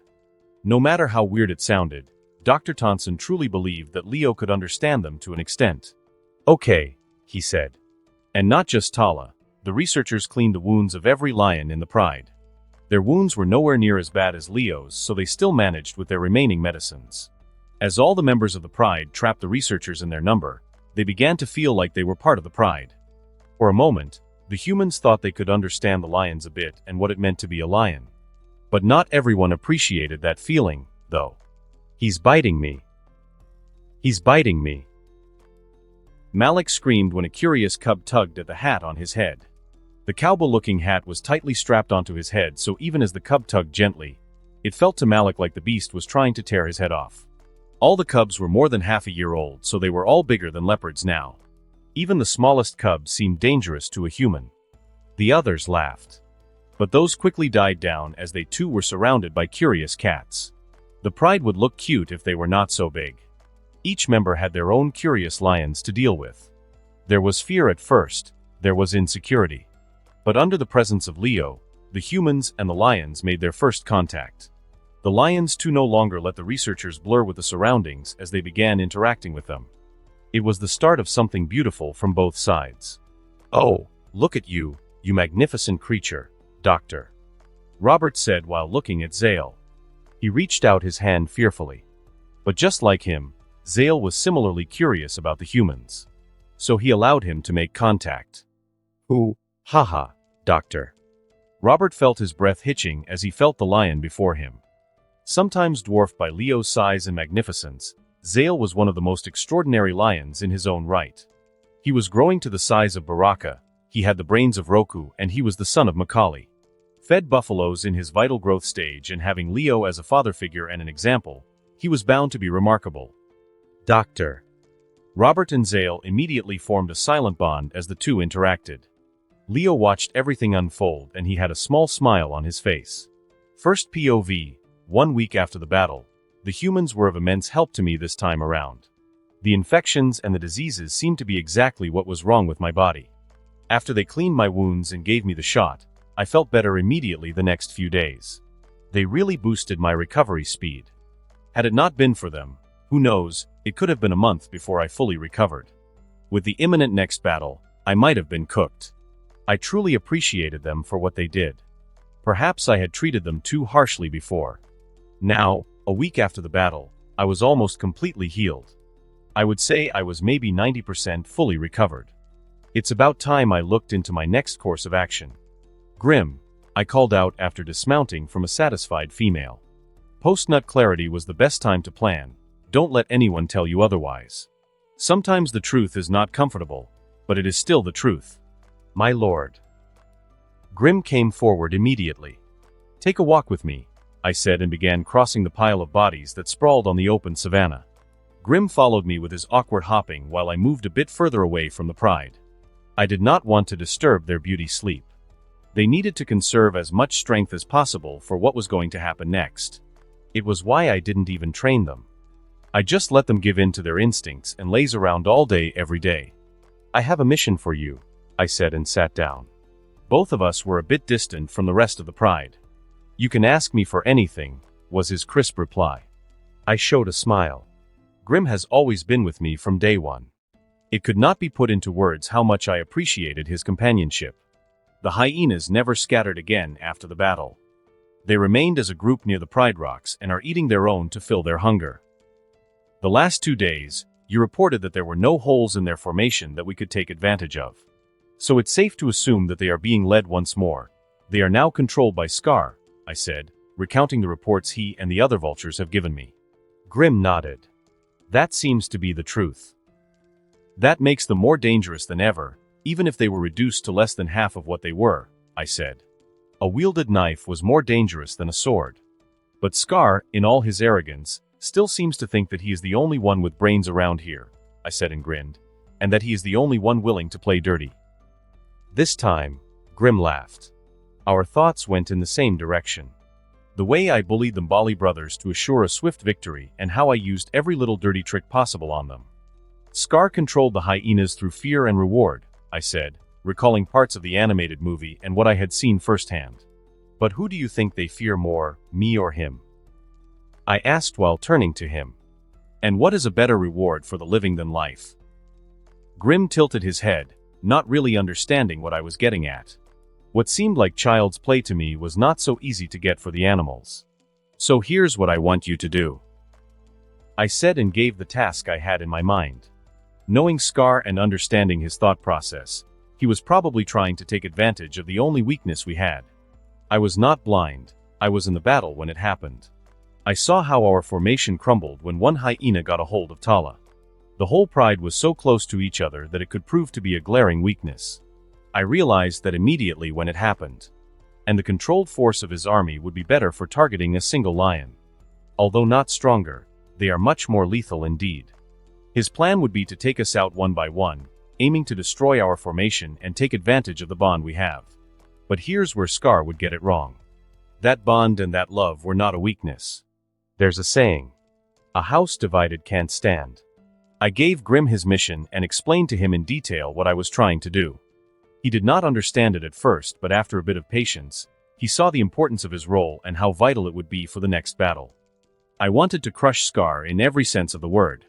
Not just in physical combat, but also in terms of armies and tactics. I did not return to the Pride after that.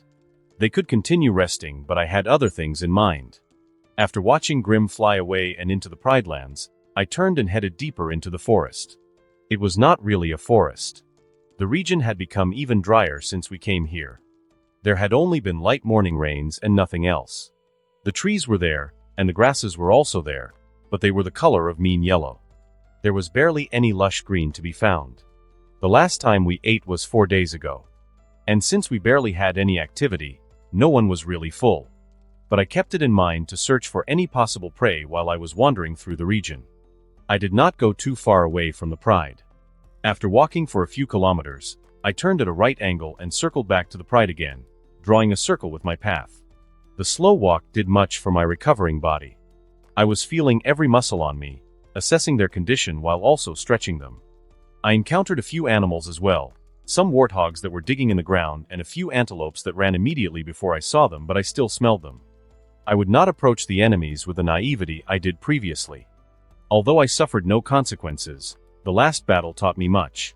I thought about such things while walking, simulating things in my mind and comparing how different it might be now that Scar had full control of the hyenas. But as I was on a peaceful walk, I began sensing a presence around me. It was subtle at first, like a small paranoia that wouldn't disappear from my head. But when the wind eventually blew just right, I caught the scent of others. I paused. I growled. I knew that scent. Rafiki, I called out and turned my head. And from atop a tree that was a good distance away from me, a face popped out.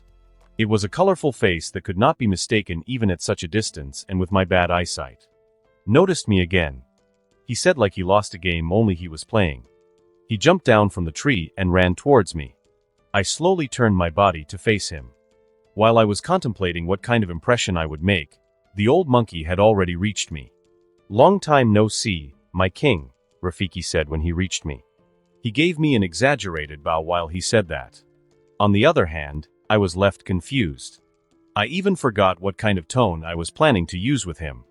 "King," I repeated dumbly. "Oh, didn't I tell you before?" he said and blinked. Now he was confused.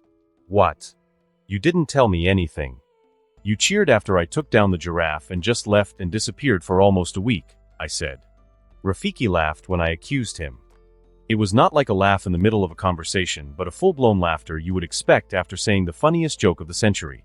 "My apologies, your subject has some eccentric behavior that you must excuse," he said. This time he added a humble smile. I looked the monkey up and down and noticed that he had his iconic staff with him this time. My eyes lingered on that for a few seconds before I turned back to his eyes. But when I saw his face again, his humble smile had disappeared into something even softer. He was looking at me with a slight smile, reminiscent of a grandfather's love. "So cautious and on guard. It seems you never have someone you can trust," he said suddenly. I blinked, processing his words before I scoffed. Well, it's clear you are not all-knowing because I have people I trust with me. Yeah? I'm glad things are changing for you, he said with a nod. And even if you are lying, it's the truth now, for I have decided to come after you with all my worth. I was skeptical at first, thinking that you were a flaw in the perfect plan of fate. But you have proven me wrong. I have observed you for far longer than you realized, and the talk we had a few days ago finally affirmed my belief, he said. Fated or not, I believe in my heart that you are just as capable, if not more, to restore the Pride Lands and lead it into a better future, he said and knelt in front of me. The lion who jumps for every step fate takes, he said, this one in a lowered tone that only he could hear. I just stood there, my posture instinctively fixing when I had someone kneeling in front of me. I think this is something that should be discussed first before you disappear so suddenly, I said, still. It was weird to have someone submit to me like that. Whatever I had so far I had earned. So this felt odd, and whether in a good way or a bad way, I still cannot decide. Again, forgive this old monkey. I was too excited to be of use that I even forgot to pledge myself first. But if you will, accept these as a show of apology, he said and then whistled with his finger in his mouth. And right then, the presence that I felt before began moving in waves. My instincts were true because they had surrounded me completely. They appeared from the trees, 4 or 5 on each. They jumped down from the trees just like Rafiki did and they began gathering behind the old monkey. I watched it all with eyes that did not know how to react. By the end, more than 50 mandrills had gathered behind him. These are my family, and together we want to help you in every way possible in taking the Pride Lands from the clutches of Scar, he said. His family? Damn. I guess Rafiki was an alpha male during his prime and had all the females to himself. I didn't know why, but that earned respect from me. My king, do we have your permission to serve you? He asked, and all of them bent a knee for me. At that point, I couldn't help a grin from splitting my face. I turned towards the sky and released a roar. It was loud, tearing and authoritative. It echoed through the region and reached until the very end. That was a yes. Poor Scar, he has absolutely no idea what's coming for him. Third POV, it was the height of noon. The sun was relentless in punishing everything below. The gentle warmth of the morning was gone. Now the rays of the yellow star had only one purpose, and that was to burn the earth slowly. The air that blew was dry and hot like air from a hairdryer. It provided no real relief. It was like the whole region was inside an oven, the winds just the fan mixing the hot air. But even under such brutal weather, nothing could wipe the smile on Dr. Thompson's face. He was sitting under a shade, a small roof that came from the side of the jeep made from sticks and cloth. He sat on the ground, occasionally pinching the ants that crawled on his legs, but even that was not enough to bother him. His laptop was on his lap and he indulged in the simple act of flipping through the gallery. He should be working. There were so many questions unanswered, so many reports to write, but at the moment he could not be bothered.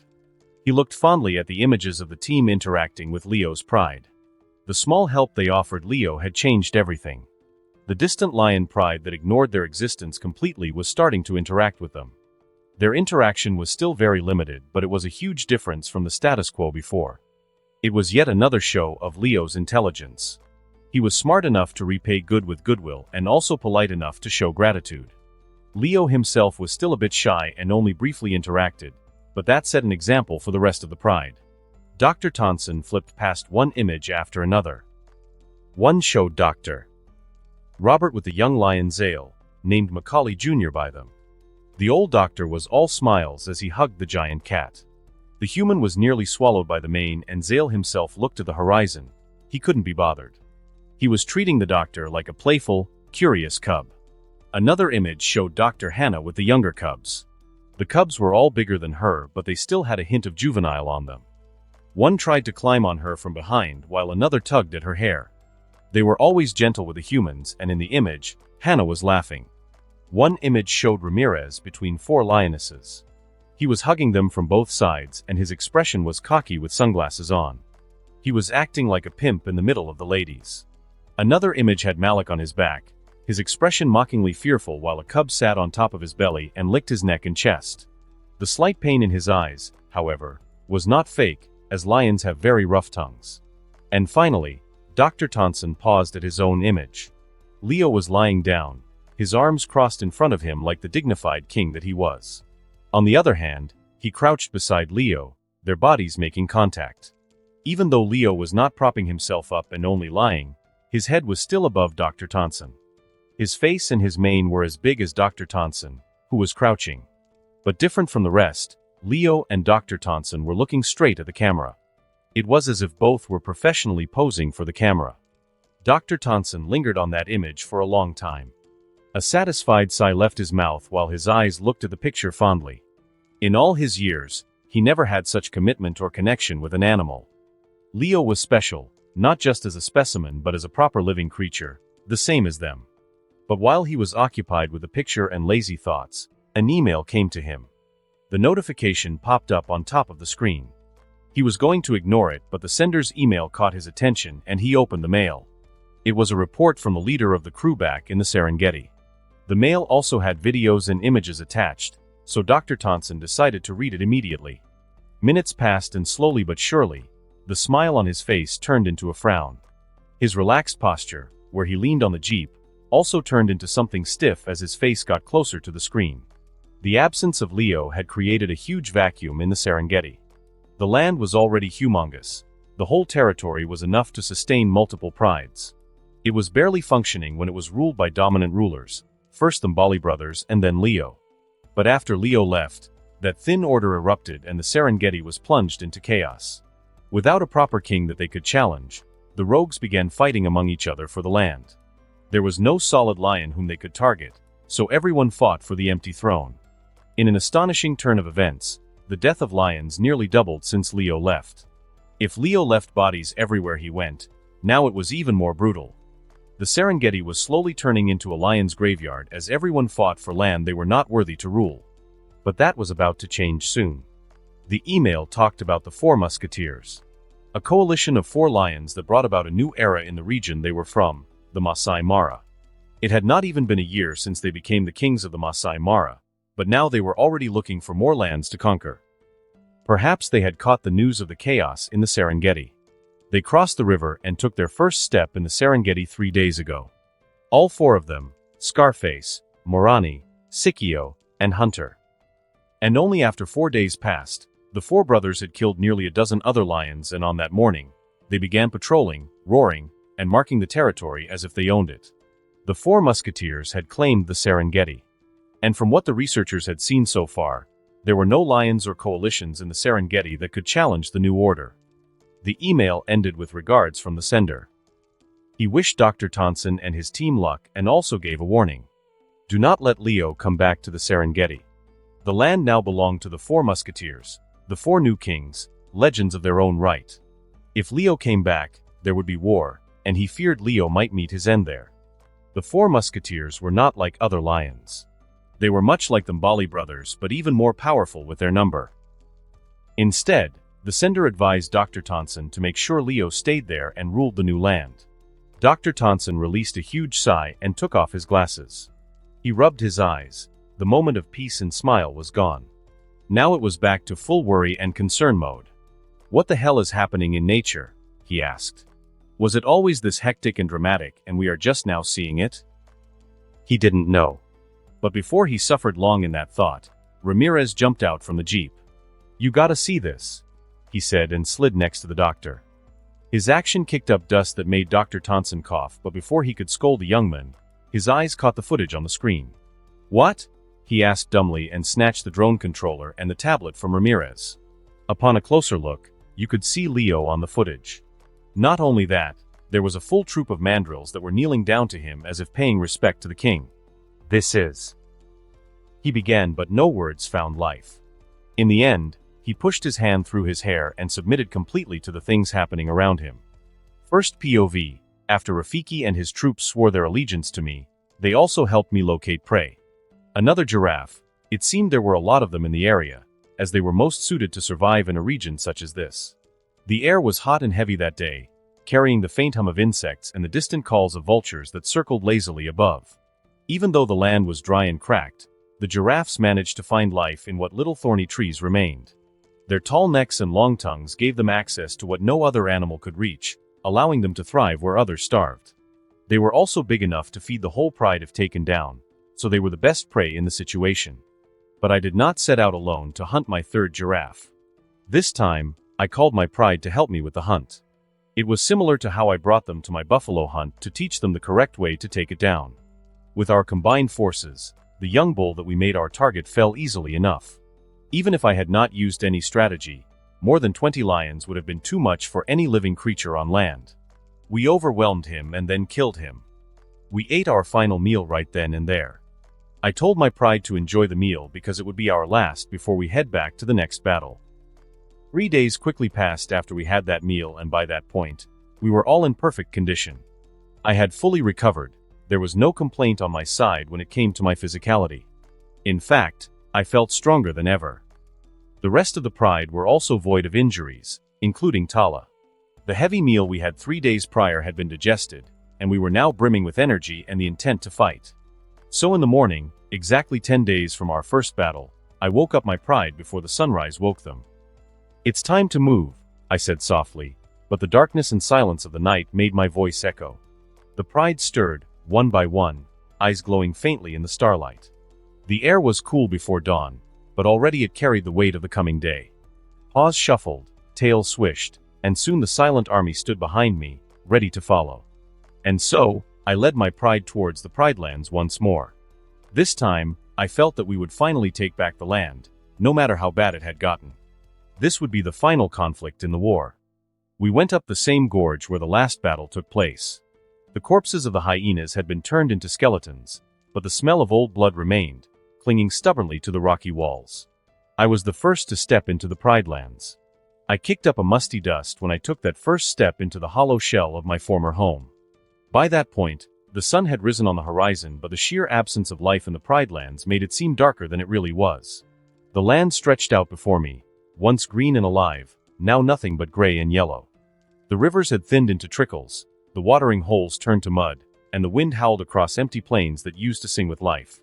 The Pridelands was not just dying anymore. It was already dead, and Scar's reign was the rot that had killed everything. My pride followed me one by one until all of us had emerged onto the plateau.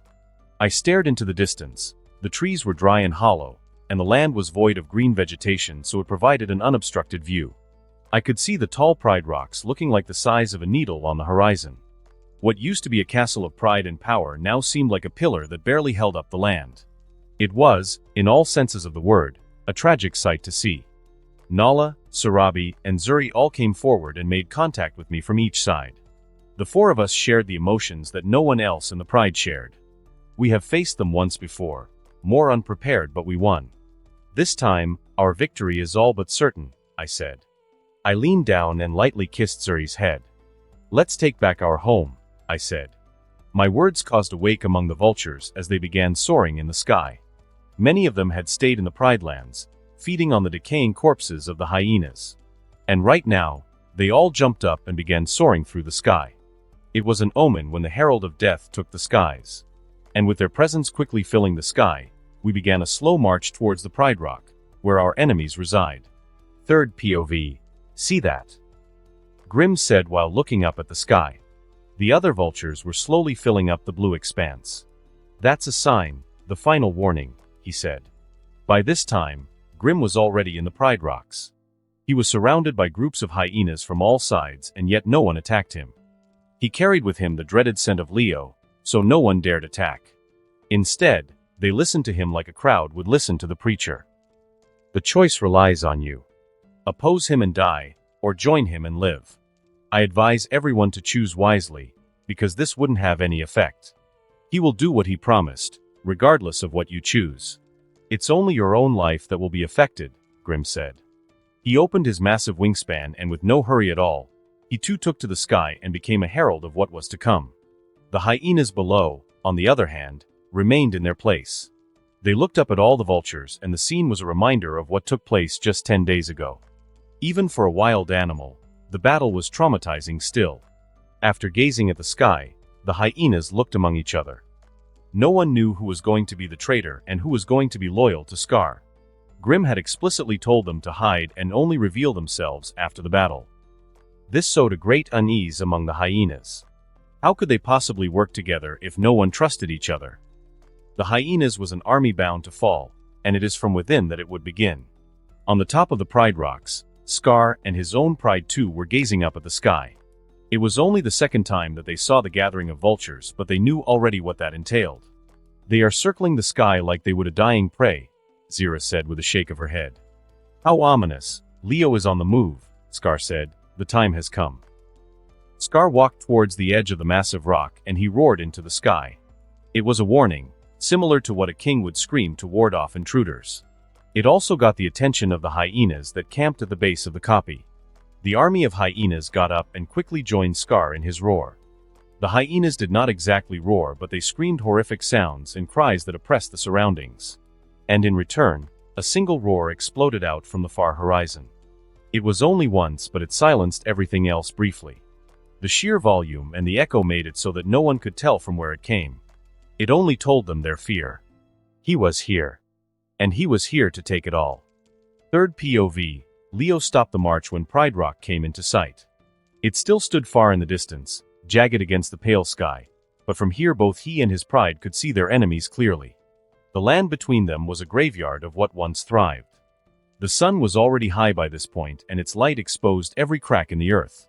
Grass had long since withered, leaving brittle stalks that bent under the dry wind. The trees that dotted the horizon were stripped bare, their branches twisted like skeletal arms. The air itself carried the stench of rot, a faint reminder of the slow death of the kingdom. Leo let the pride rest for a moment while they discussed strategies. During their last battle, there had been no chance to implement strategies since they were attacked out of nowhere. But now, there was time, and he would not waste it. Leo warned his pride to be careful and to watch each other's backs. Scar was ruthless, and Leo knew that even if the vain lion lost, he would try to drag others into his downfall. He would try to hurt him as much as he could. I'm sure everyone feels the tension in the air, Leo said, his voice steady, though the silence of the wasteland made it heavy. It's going to start soon. I promise victory, but I cannot promise everyone's safety. Make sure you take care of yourselves. And in case one of us falls, let us not break apart and be blinded by rage. His tone softened after that as he looked at his pride with pride. And lastly, I want to thank each and every one of you for following me into this battle. For most of you, this is not even your fight, yet you are still willing to put your life in danger for me. You have my utmost gratitude. A king couldn't have asked for better subjects. The pride bowed their heads with quiet smiles, accepting his rare gratitude with grace. For a few minutes they lingered in silence, sharing wishes of strength and luck, before setting forward again. The cubs, on the other hand, were left there.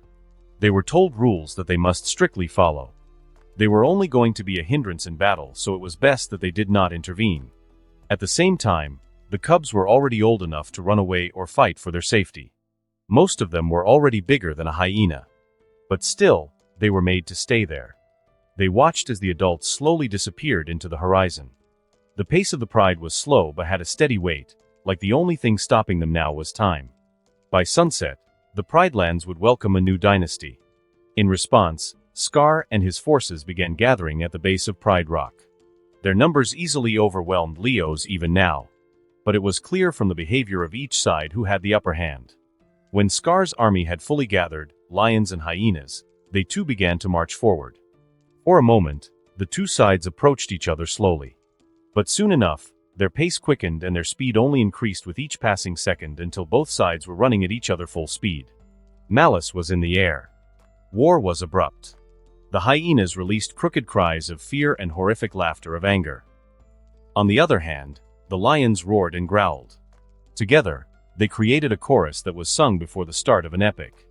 It was the sound of threat before violence, life proving life before meeting its end, and it was the footsteps of the approaching battle that would be here anytime. On Scar's side, the hyenas were at the forefront of the group. They were dispensable. They were cannon fodder. Scar's own pride followed right behind the line of hyenas, stalking through the bodies of hyenas like they were tall grasses. On Leo's side, the king stayed at the very back, only following his pride and always prepared to defend. He let the older lions and the younger lions charge first too, while the best 5 lions were a little behind. If Scar's lions joined the battle, they would be the ones to meet them.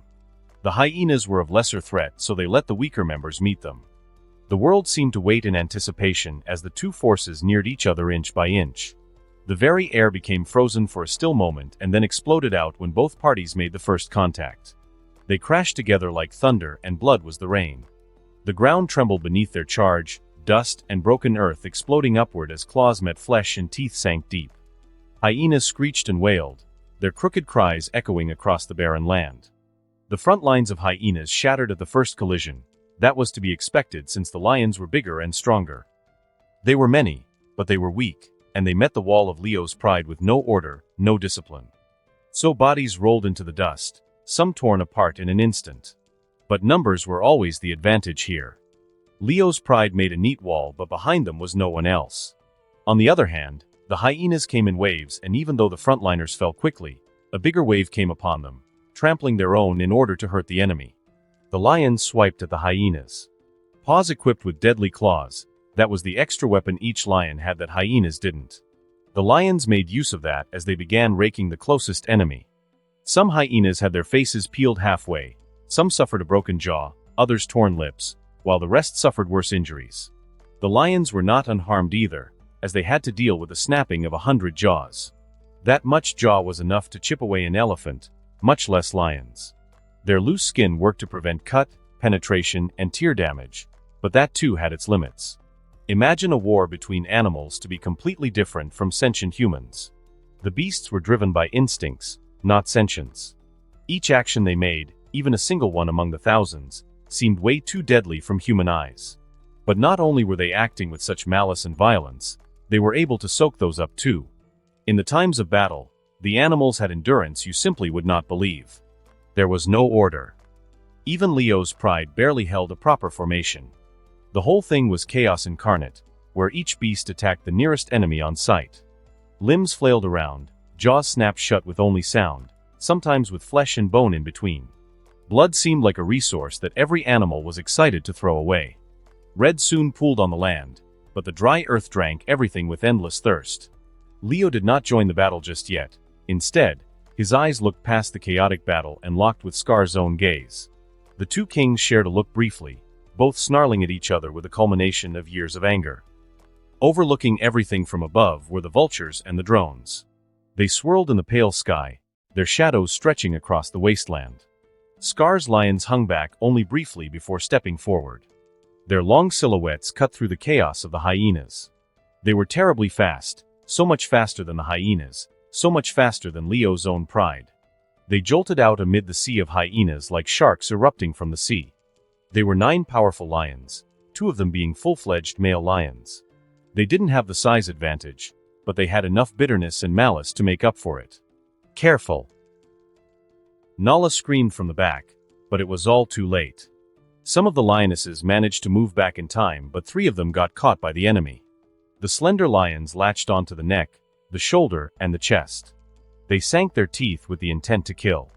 They also swiped out their claws, raking the lionesses and sinking their claws in flesh for a good hold. Finally, Leo's side released painful cries. No! Nala burst forward from the back. Finally, it was time for the top hunters to enter the battle. Esh, Nydia, and the other known warriors came forth and met the enemy lions head-on. The fight between lions was much more different than between a lion and hyenas. This time, the battle was more balanced, with neither side winning immediately. It wasn't brutal, but it was much more lethal. While lions and hyenas exchanged blood, lions seemed to exchange danger and deadly blows with each other. It was a frightening sight in its own right. Every action they performed was made to kill, and they had killed hundreds of prey that had died from them.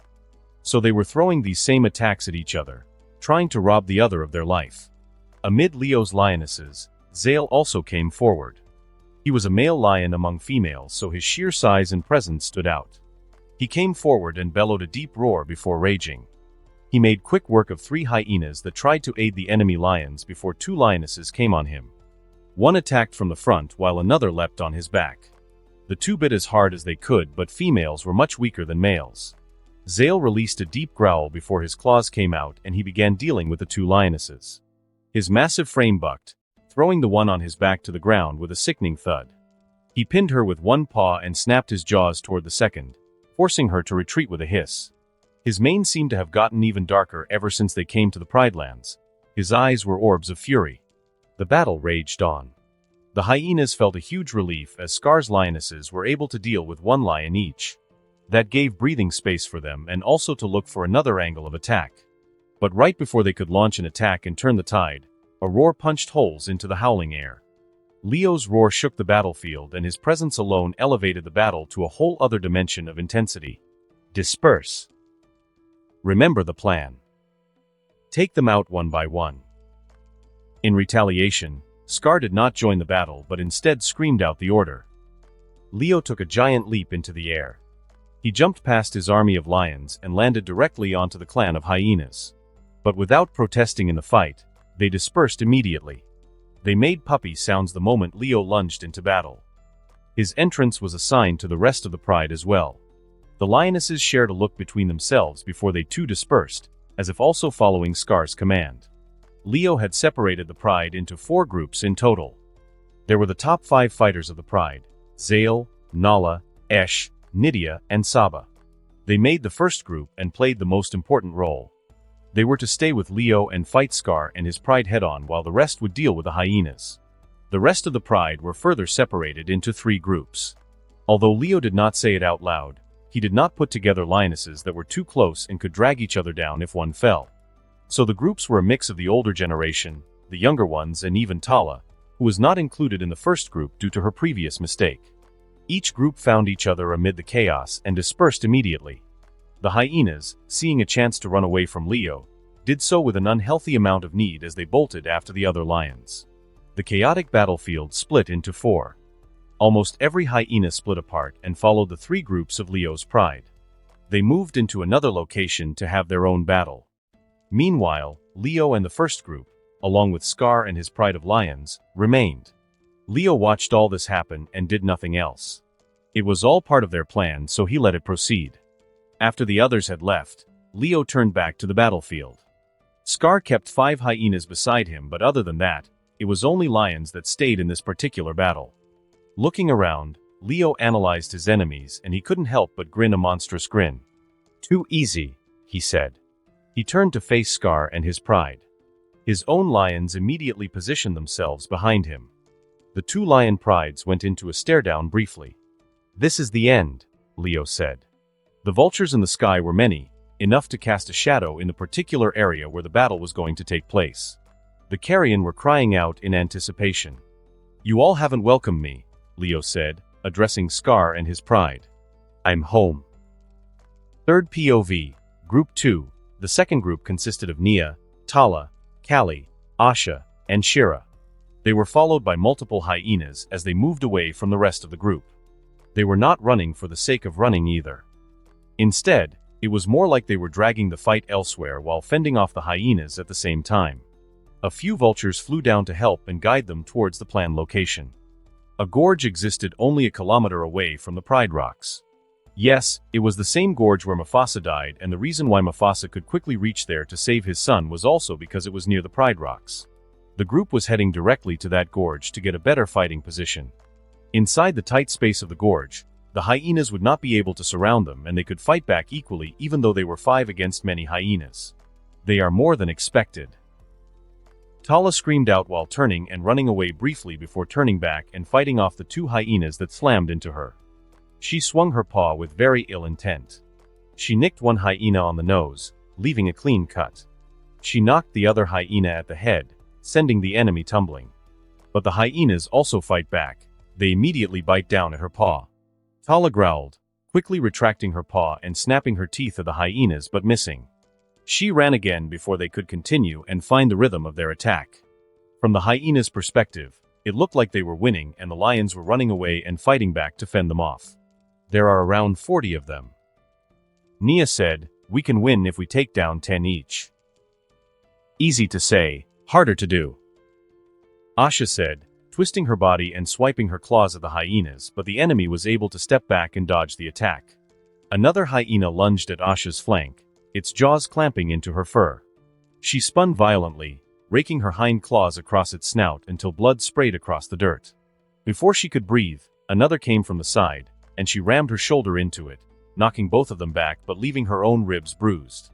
It was not a chaotic war environment anymore and the hyenas had space to fight. So, Although it might seem unrealistic, it was harder to kill them in this case. "We need to get into the gorge," the king said. "Help awaits there. Stick to the plan." Shira said. She was the daughter of Roku and was the most intelligent among the younger generations. She knew the importance of the plan and how they would win against the odds through that. It was a hard-fought battle. They couldn't simply turn their backs and run, because then the hyenas would lunge from the back and attack from the blind spot. There had to be a good mixture between retreat and fight. Nia turned suddenly and lunged head-on into a charging hyena, her weight slamming the enemy flat. But before she could finish it, 2 more crashed into her side. They snapped for her throat, but she kicked upward with her hind legs, throwing one aside while clamping her teeth onto the other's spine. A crunch followed, but she did not have time to see what damage she did. She staggered and continued running. The hyenas began laughing halfway to the gorge. The beasts were quite mindless, and the moment they tasted blood, they did not even bother considering that they could be lured into a trap. After 10 minutes or so, the lionesses finally reached the gorge. "Get down into the gorge." Shira roared. She had been at the lead and avoided most confrontation. The others cared for her still because she was so young. She was the least battered, so she decided to hold the hyenas back while the others ran down the gorge. "Move it," she said, and then lunged back, catching 2 hyenas midair that were trying to use the sharp descent of the gorge as some kind of a leaping ramp to catch the lionesses. Shira slammed the 2 hyenas on the ground, her own juvenile body aching sharply upon contact. But whatever injury she suffered, the hyenas had it twice as bad, so it was worth it. A guttural roar left her throat, a sound of need, anger, and the unwavering desire to survive. The hyenas came with their intimidating number, but Shira blurred those numbers and only focused on the fight. Her aim was not to win but to slow them down. So she decided to fight as ferociously as she could. She would do freakishly brutal things so that it would make the hyenas second-guess themselves and waste time. It was a tactic their king used when he held the gorge. The lionesses learned without having to be told. So when a hyena shot forward, aiming to cripple her legs, Shira pulled her legs back from the snapping jaw and then grabbed the hyena's face with all of her claws. Her jaw bit out immediately as well. But this time, instead of trying to bite flesh, Shira bit at the soft ear of the hyena. And in one violent pull, she peeled the ear and skin off the hyena. It was not a lethal attack, but one that sent the hyena crying out in pure agony. Another came at her, this time shooting for her throat. Shira tried to move away, but the hyena managed to grab her neck. She roared out, but that was choked into a crooked scream. But in such a moment where the instinct screamed at her to escape and defend, Shira attacked instead. She pushed forward, making the hyena, who tried to keep its hold, bend its neck to the extreme. The lioness had loose skin, so that protected her for a bit. In the meantime, Shira ragdolled the hyena and flipped him. And then without a second thought she bit at the open belly and she bit down on the small protrusion on it. It was the shaft of the hyena. Both males and females have this, so they all shared the weakness. Shira violently tore that away from the hyena. Not to mistake it with attacking the testicles, though. That was Leo's thing. Shira was attacking the shaft. Shira continued to hold the hyenas back for a few more seconds. She sent 4 hyenas crying in the duration. And after everyone was in the gorge, she followed too. The lionesses ran down the gorge as fast as they could.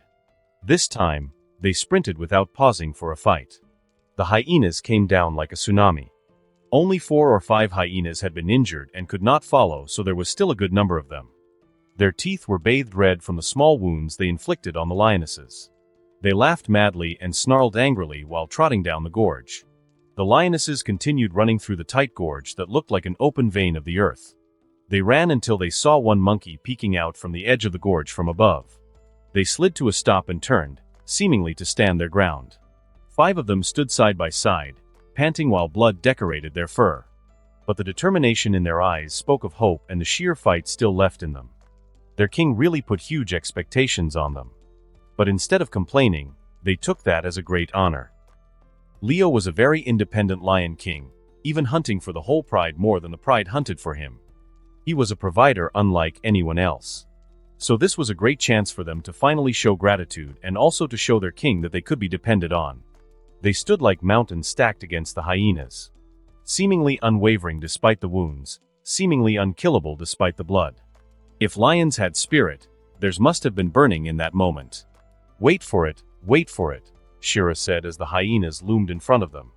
It was a scary sight to stare at the clan of hyenas coming at them with dripping open jaws marked with their own blood. Any other animals would have run. But that was always what made the lions so special. Sheer pride made them stay. The lionesses stood their ground, solid. Now! Shira screamed outright when the hyenas were at the perfect distance. Her voice bounced off and echoed through the gorge. The hyenas paused, confused. But they were not confused for long because they soon heard a rumble from the sides and there was a violent earthquake beneath their paws. When they looked to the side, that was when they noticed a rock slide coming down from either side of the gorge. The intimate objects rolled down with no mercy, only weight that would crush anything in their path. The hyenas released crooked barks and tried to run in panic. But their numbers worked against them, so they stumbled on each other. The more they hurried, the more they fell and the more trapped they became. It was too late. The boulder-sized rocks crashed onto them and crushed them in an instant. A few died instantly due to their heads getting smashed while they fell, but the others had their legs crushed, ribs broken, or, in some fortunate cases, had their shoulders dislocated. They howled in pain. The violent sound of rocks smashing against rock could be heard. The squelching of blood and the sound of bones crushed by rocks sometimes echoed too. A huge dust rose, blinding the hyenas even further. But the moment was short. It was over almost instantly. But the damage that was done was consequential. And yet it was not over. One hyena shook her head. She was one of the lucky ones to be piled on top of others, so she was not injured. But when she looked at the cliff of the gorge, she saw mandrills on both sides. They were screaming loudly in celebration, some even dancing in victory. The hyena bared her teeth in anger but then recoiled when a rock smashed on her face. Half of her face was lost, her eyeball completely crushed inside her skull. She cried out. But that was only the beginning. After the rock slide ended, the mandrills began throwing rocks at the fallen hyenas. There was no mercy as they were attacked from all angles. One could only wonder what the hyenas did in the past to make the primates so angry. Perhaps some hyenas had killed their loved ones. Perhaps it was only anger for destroying their home. Perhaps it was both. Perhaps it was more. Regardless, the mandrills had their vengeance for everything done and undone. The onslaught lasted for nearly a minute. By that point, no hyenas were unscratched. After that, all hope was lost. The lionesses roared and ran towards them. They leapt up the small pile of rocks and began ending the injured hyenas. The mandrills on the top of the gorge also came down. They scaled down the cliff with surprising speed. Their thick fur jiggling and their colorful faces were a nightmare. When they opened their jaws, it showed fangs that were longer than any felines or hyenas. Monkeys were not taught how to kill, so they simply tore at the hyenas until they died of pain or blood loss. It was a brutal and sad end. That was the end of the 40 hyenas. None of them left the gorge alive. Third POV, Group 3. The third group consisted of Imani, Lela, Zelina, Ishib, Kessia, Salima, and finally Leora. There were a total of 6 members in the group. The lionesses in this group did not disperse so separately from the original battlefield. Instead, they just moved away slightly. They shifted the battle from the front land of the Pride Rocks to the backyard of the Pride Rocks. Due to this, they also had the most hyenas behind them. The number of hyenas in total must have been roughly 60. They were the group that dragged the most hyenas away from Leo and Scar as the two kings had their standoff. Unlike the second group, they did not have to lead the hyenas a far distance. They merely shifted the battleground to a different region just beside their previous one. The transition was smooth and quick. The back area of the Pride Rocks was uneven ground with tons of small boulders and rocky steps. It was a terrain extremely difficult to go through even for an adult lion. Leo actually used to train his coordination and balance here when he was a cub. After moving to this heavy terrain, the lionesses began scaling that uneven ground. The hyenas naturally followed, their jaws snapping shut in loud tones to frighten the lionesses. They did not think for a moment that the place could be disadvantageous. They only knew of their superior number and they would overwhelm the lions sooner or later. The rocky and treacherous region was perfect for the battle because lions had the advantage. Lions were cats, designed to be precise and balanced. Other felines like the mountain lions and snow leopards came from the same family for a reason. Cats in general were one of nature's best bioengineerings. Lions were part of that. They were the apex predator. On the other hand, Hyenas had a very awkward build with longer front legs and shorter hind legs. They were very steady and had high endurance, but on such uneven and rough terrain, they had difficulty keeping up with the nimble giant cats. Had they been in an open plain, they could compete and chase after the lions. But it was a no-brainer on the place they were fighting on. Lions had all the advantage. Said advantage immediately showed when the lionesses stood their ground there and began fighting the hyenas. The hyenas brought with them sounds of madness and fear. But amid that, the lions' frequent roars and growls could be heard. But 60 hyenas against 6 lions was still against all odds. No matter the terrain advantage, the lions got tired while the hyenas had corpses to spare. The clash seemed to be dragged on, but at the same time, it seemed to happen in an instant due to the sudden nature. One moment, they were all moving through the terrain, and then a fight broke out. The lions were ambush predators indeed. The hyenas did not see them coming even when they were in plain sight. Imani pushed herself off a particularly giant boulder. She twisted her body mid-air and with claws curving out, she slammed into the hyena that came too close to her. The hooked knives on her paws immediately found hold on skin. The hyenas tried to bite but didn't catch anything. Imani, on the other hand, did not bother. She simply used the momentum to spin around and then threw the hyena down the side of the terrain. The jagged rocks and pebbles greeted the hyena as he rolled down. A guttural moan left the mouth of the hyena as he thrashed around, but the more he did that, the more he harmed himself. Use the terrain. One of the most repeated lines of their king coming into the battle. Other hyenas came at her. One in particular was reckless as she lunged at Imani without any care in the world. Imani got bitten on the forearm. She pulled back and also reeled in the hyena while doing so. The sharp jaw of the lion found the enemy by the muzzle. Imani bit the hyena's upper jaw. With a violent snap, the jaw came loose and her forearm was released. The other hyenas lunged, but Imani quickly moved away. Her forearm stung and bled, but at least she could still fight again. The other lionesses too began the fight. They stalked through the rough terrain with ease. Where the hyenas struggled, they thrived. And unlike the hyenas, the lions began using their superior size, strength, and flexible limbs to dominate the hyenas. Biting and clawing the enemy was secondary. On the terrain they were fighting on, wrestling became lethal combat. They knew this. They planned for this. And they also happened to have a king who was somewhat of a wrestler himself, body slamming the likes of Roku and Baraka himself. Zelina threw herself in the air. She took a giant leap, much more like how a tiger would do than a lion. She flew towards a small group of hyenas that were pushing each other to pursue her and climb the terrain.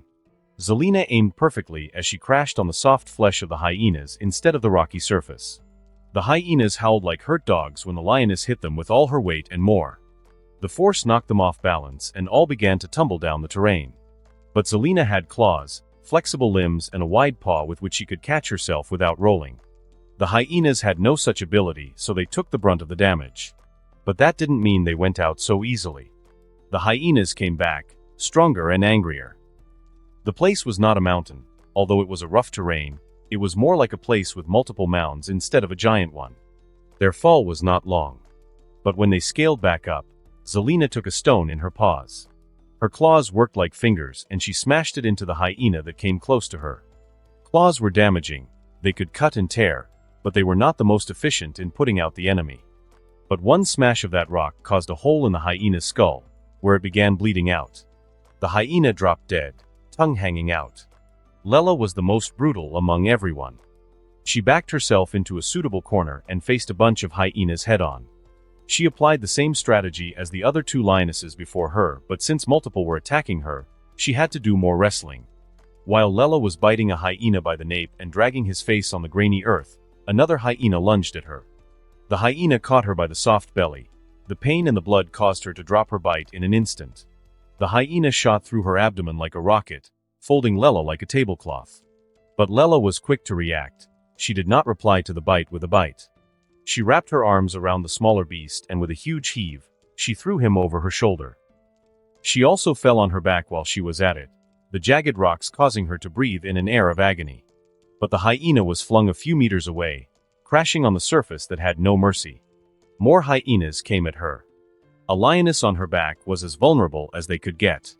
The hyenas were so eager, in fact, that they pushed each other while coming forward. Coupled with their inability to traverse the terrain, it took them too long. Lela had enough time to roll over and hide her open belly. The hyenas still came, with her still being in an awkward position. But that was where teamwork shone. Where the hyenas were driven by greed and mindless violence, the lions had each other. Kessia came up, running away from her own set of hyenas to help Lela. She slammed 5 hyenas together, driving them to the side and then slamming them on a particularly large boulder. Kessia continued to push at them, trapping them between her shoulder and the boulder. But one lioness was not strong enough to trap 5 hyenas for long. But before that mattered, Lela shot forward and quickly dealt lethal blows to the trapped hyenas. That was only one of the few scenes of the battle that took place. In no time, the rocks were covered with blood, both of the hyenas and the lions. The battle lasted maybe over 10 minutes.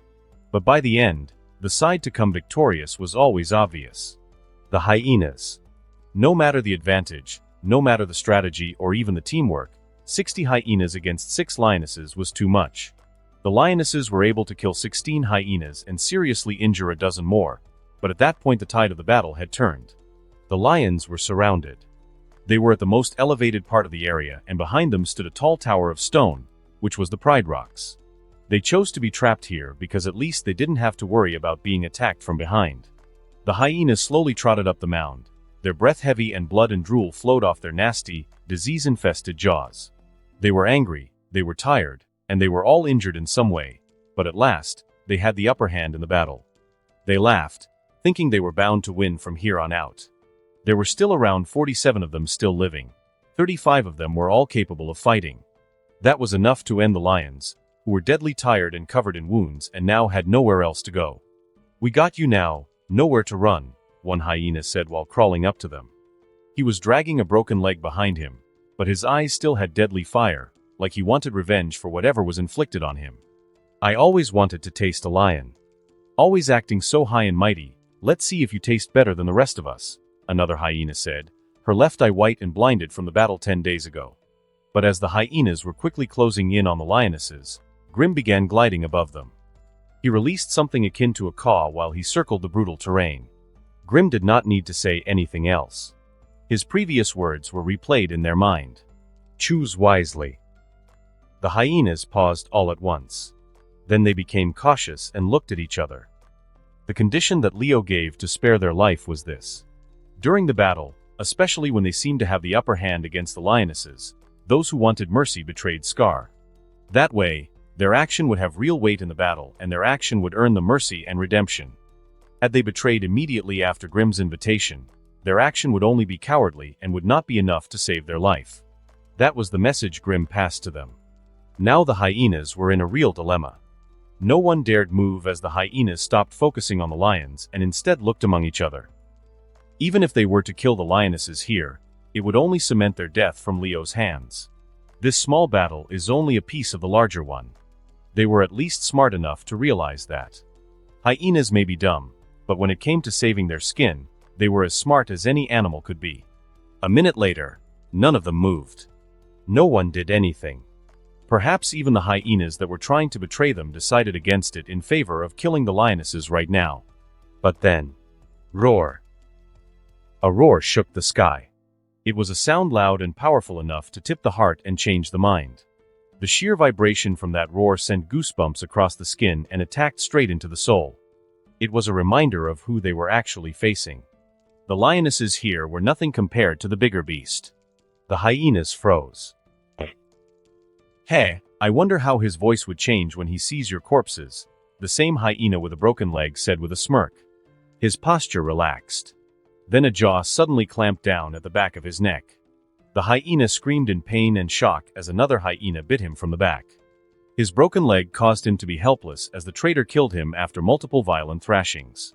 That was the start of the next chaos. Hyenas attacking each other in hopes that Leo would spare their lives if they took the life of their comrades. They fought with the intent of redemption. They won this battle, so that finally earned them the right to betray and save their lives. Nearly half of them decided to be traitors. But these hyenas were mostly smaller than the rest. They were hyenas that came from the Serengeti and knew better than the rest what going against Leo meant. The lionesses did not stay still when this happened. They burst forth, scaling down the terrain like it was nothing. The combined forces of the traitors and the lionesses put an end to the battle. The divided castle crumbled from within. Around 60 hyenas had followed the lionesses. By the end, only 13 traitors lived, and that was the end of the battle. And that concludes this episode. If you enjoyed it, I'd seriously love it if you guys could leave a like on the video, as it genuinely helps out so much, and it keeps me going. Plus, it takes only 1 second. That said, have a wonderful day. See you in the next one.